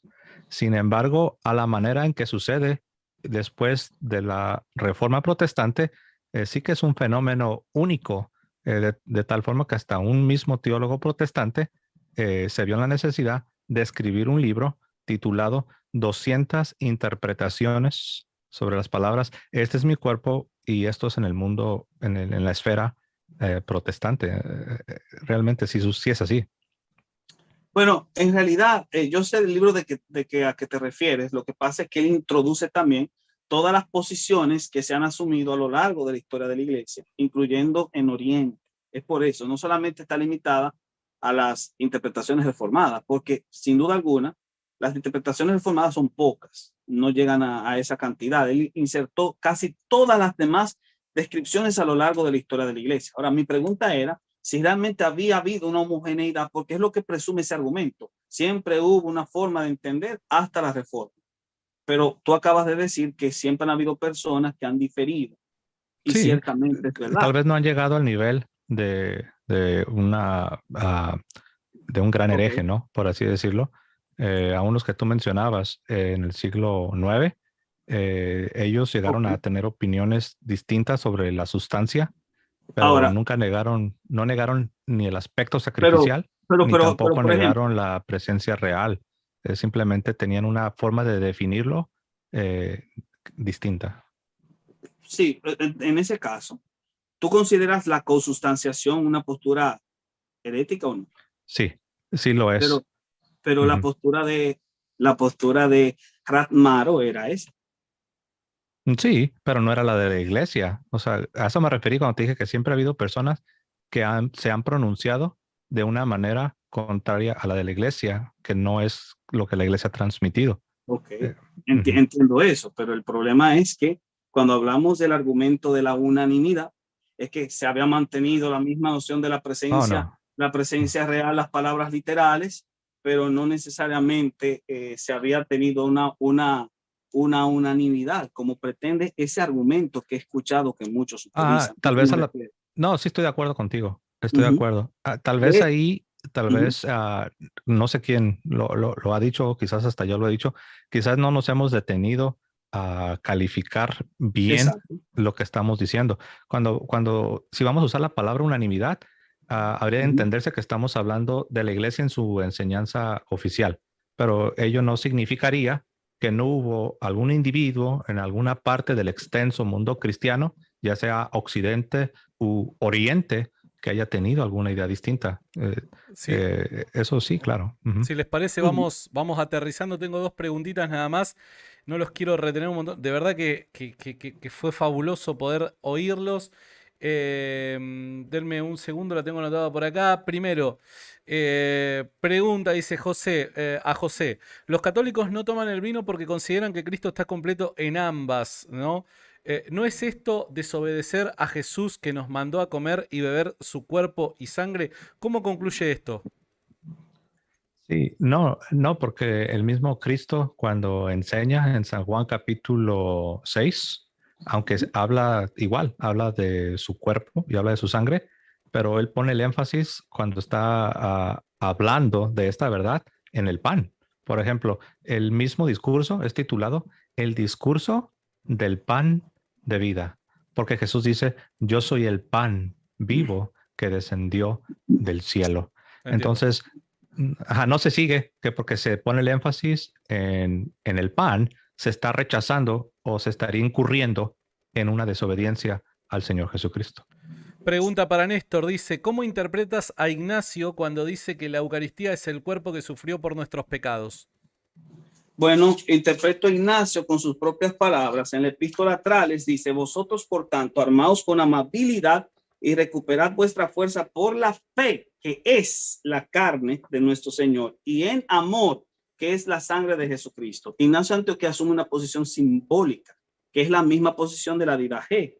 La Didache dice que así como este trigo estuvo repartido por las altas colinas y ha sido juntado, te suplicamos que de todas las extremidades de la tierra reúnas a ti la iglesia en tu reino porque te pertenece. Es decir, para los antiguos, la opinión que predominaba era más de corte simbólico o figurativo, y eso también lo confirma Tertuliano y también Gelasio I, cuando dice que no obstante ni la sustancia ni la naturaleza del pan dejan de ser, y con toda seguridad la imagen y similitud del cuerpo y la sangre de Cristo, la imagen y similitud del cuerpo y la sangre de Cristo son celebradas mediante la representación de estos misterios. Y este es un papa, Gelasio I, dice que ni la sustancia ni la naturaleza del pan dejan de ser.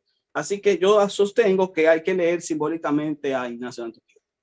Bien, buenísimo, genial.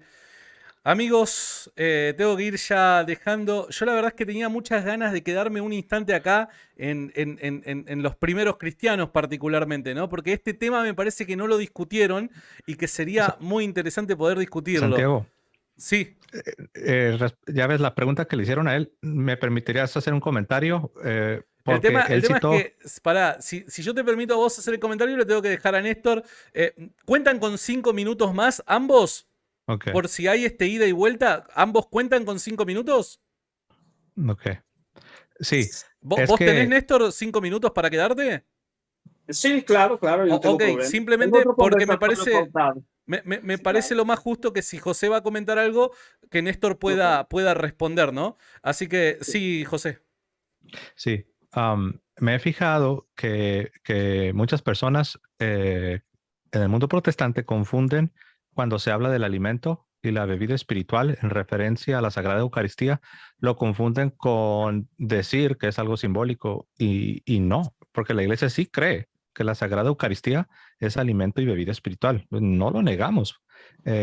Sin embargo, la Didache lo que dice es esto: el alimento y la bebida sobre los cuales se pronuncian las plegarias de bendición, esa sería la consagración. Dice, son alimento y bebida espirituales, de los cuales solo los bautizados pueden participar. Aquí en ninguna parte dice que sean simbólicos, dice que son alimento y bebida espiritual, lo cual los católicos lo afirmamos con todas nuestras fuerzas. Esto es algo que creemos, es parte de nuestra fe. Ok.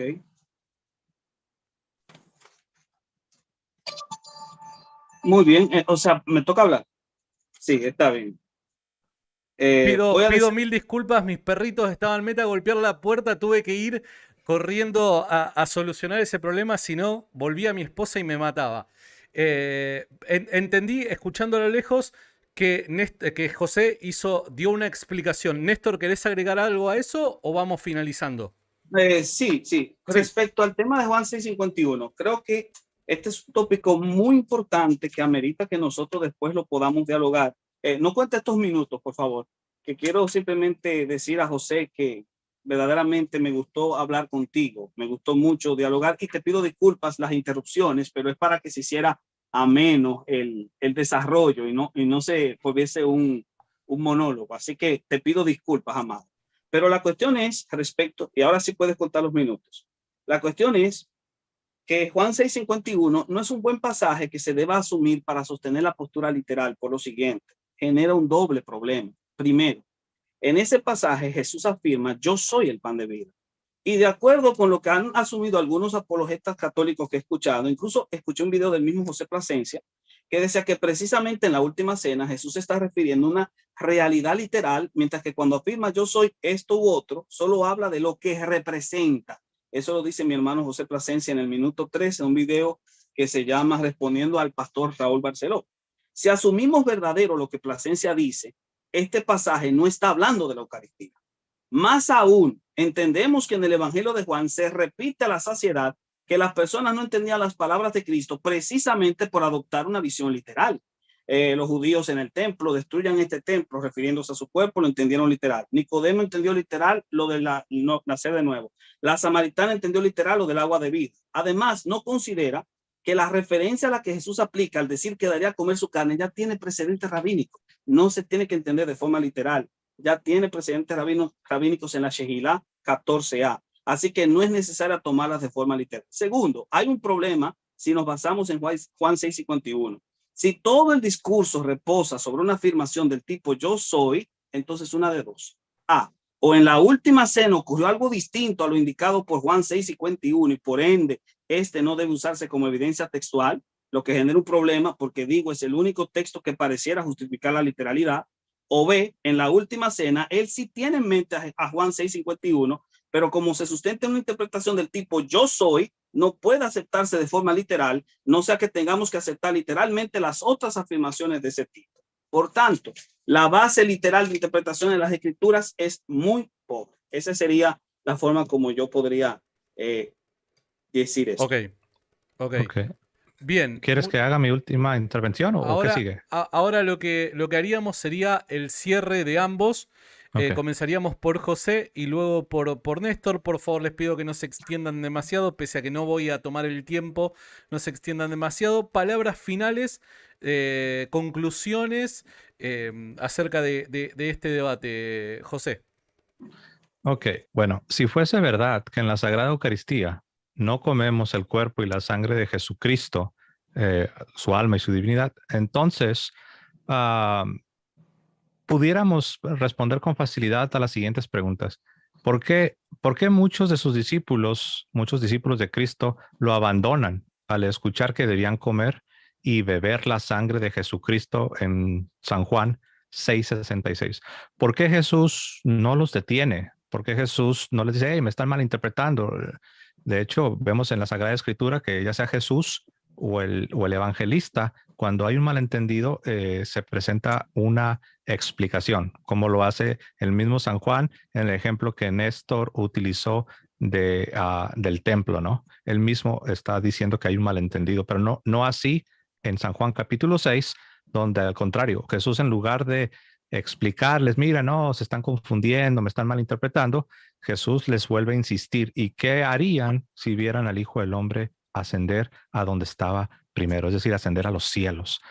¿Por qué Jesús, en el momento más importante con sus discípulos, lejos de explicarles que era algo simbólico o metafórico o solamente algo espiritual, Jesús les dice, esto es mi cuerpo?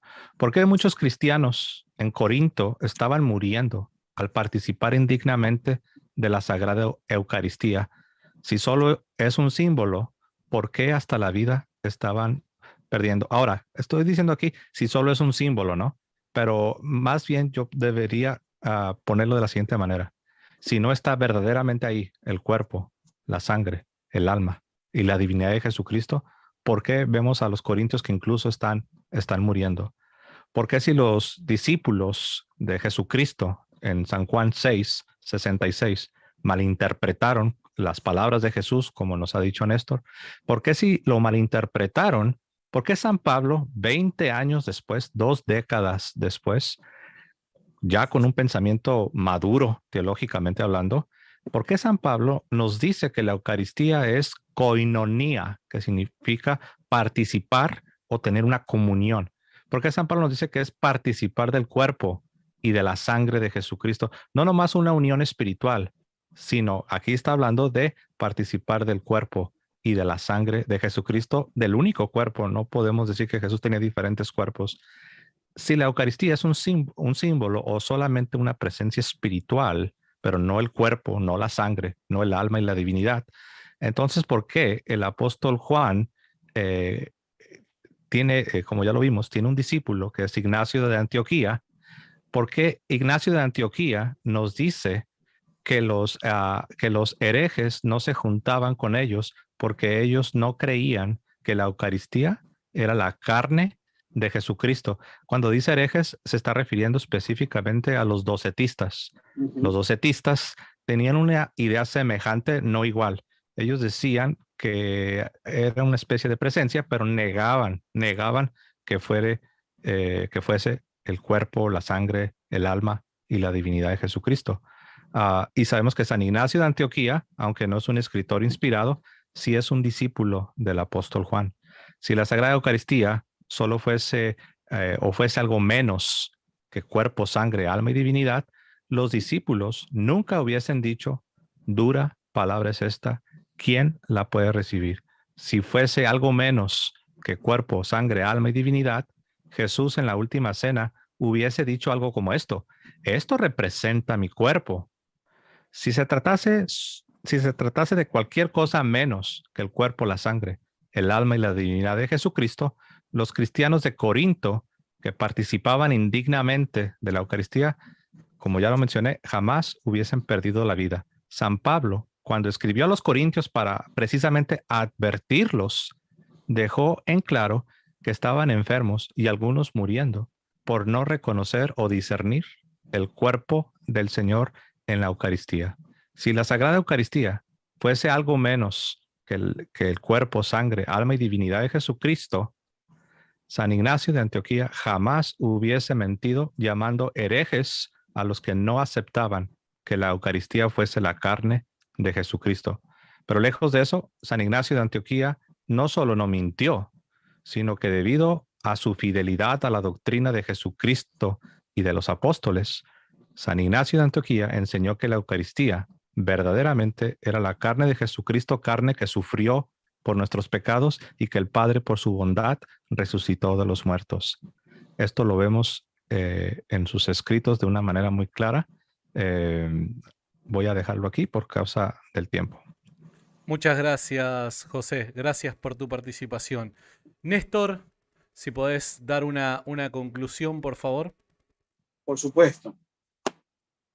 Sin duda alguna, la posición literal de las palabras de Cristo no es la única que podemos nosotros suponer estuvo presente en los primeros siglos, ni siquiera es la única oficial. Respecto a ello, podemos decir que justamente existen una serie de bases que generan un conflicto a la hora de nosotros poder interpretarlas de forma literal.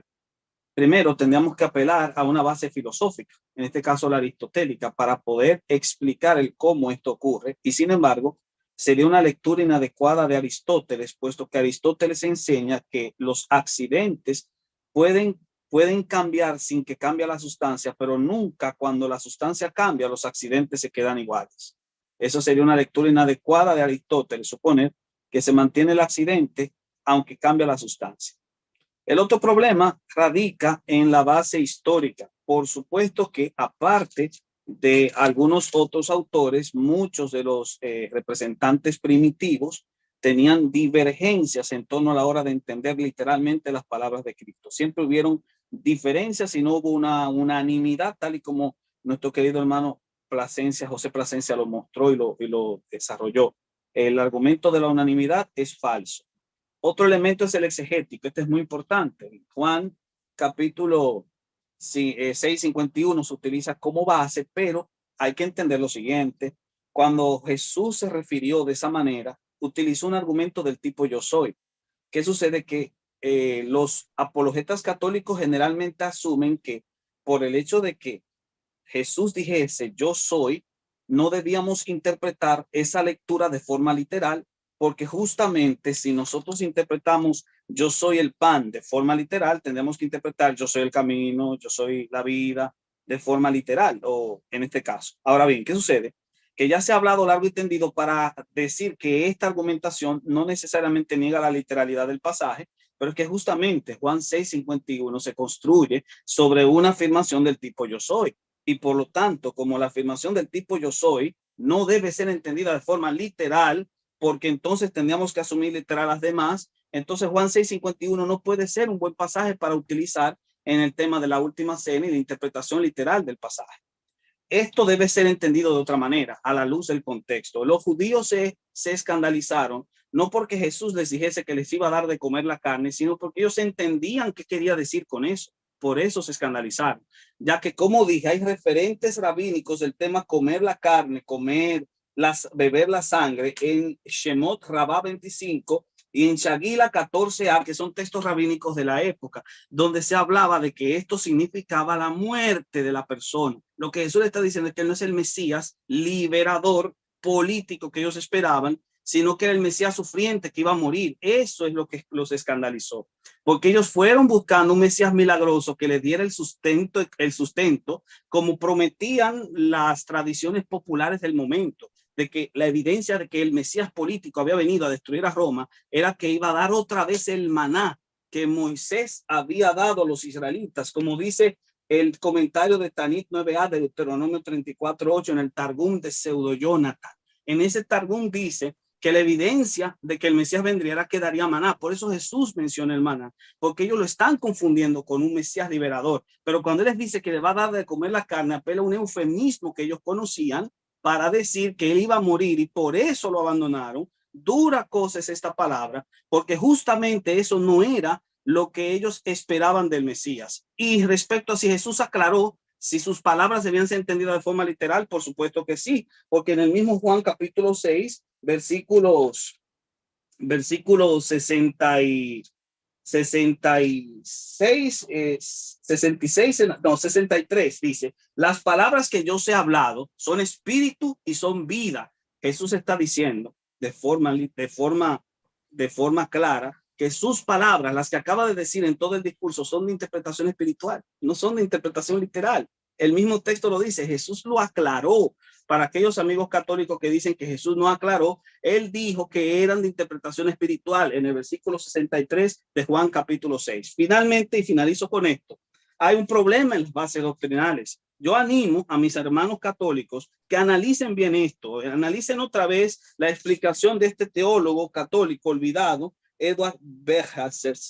Le voy a dejar al Sandy el nombre del autor para que lo ponga en las descripciones, porque es bien incómodo, pero este autor señala los errores doctrinales que hay en el ámbito cristológico. En el ámbito soteriológico hay un problema, porque si realmente la Eucaristía sirve para el perdón de los pecados, el católico de a pie tiene un problema de comunión incompleta, porque él no participa de la copa, solo participa del cuerpo. Y eso es un problema que para poder justificarse hay que apelar a una serie de embrollos directos en el ámbito de la explicación, sin que se apele directamente a las escrituras. Desde las escrituras es imposible nosotros suponer que la Eucaristía se deba solamente experimentar a través del pan. Pero claro está que si es de corte simbólico no hay problema con ello. Ahora bien, ¿por qué morían en 1 Corintios capítulo 11?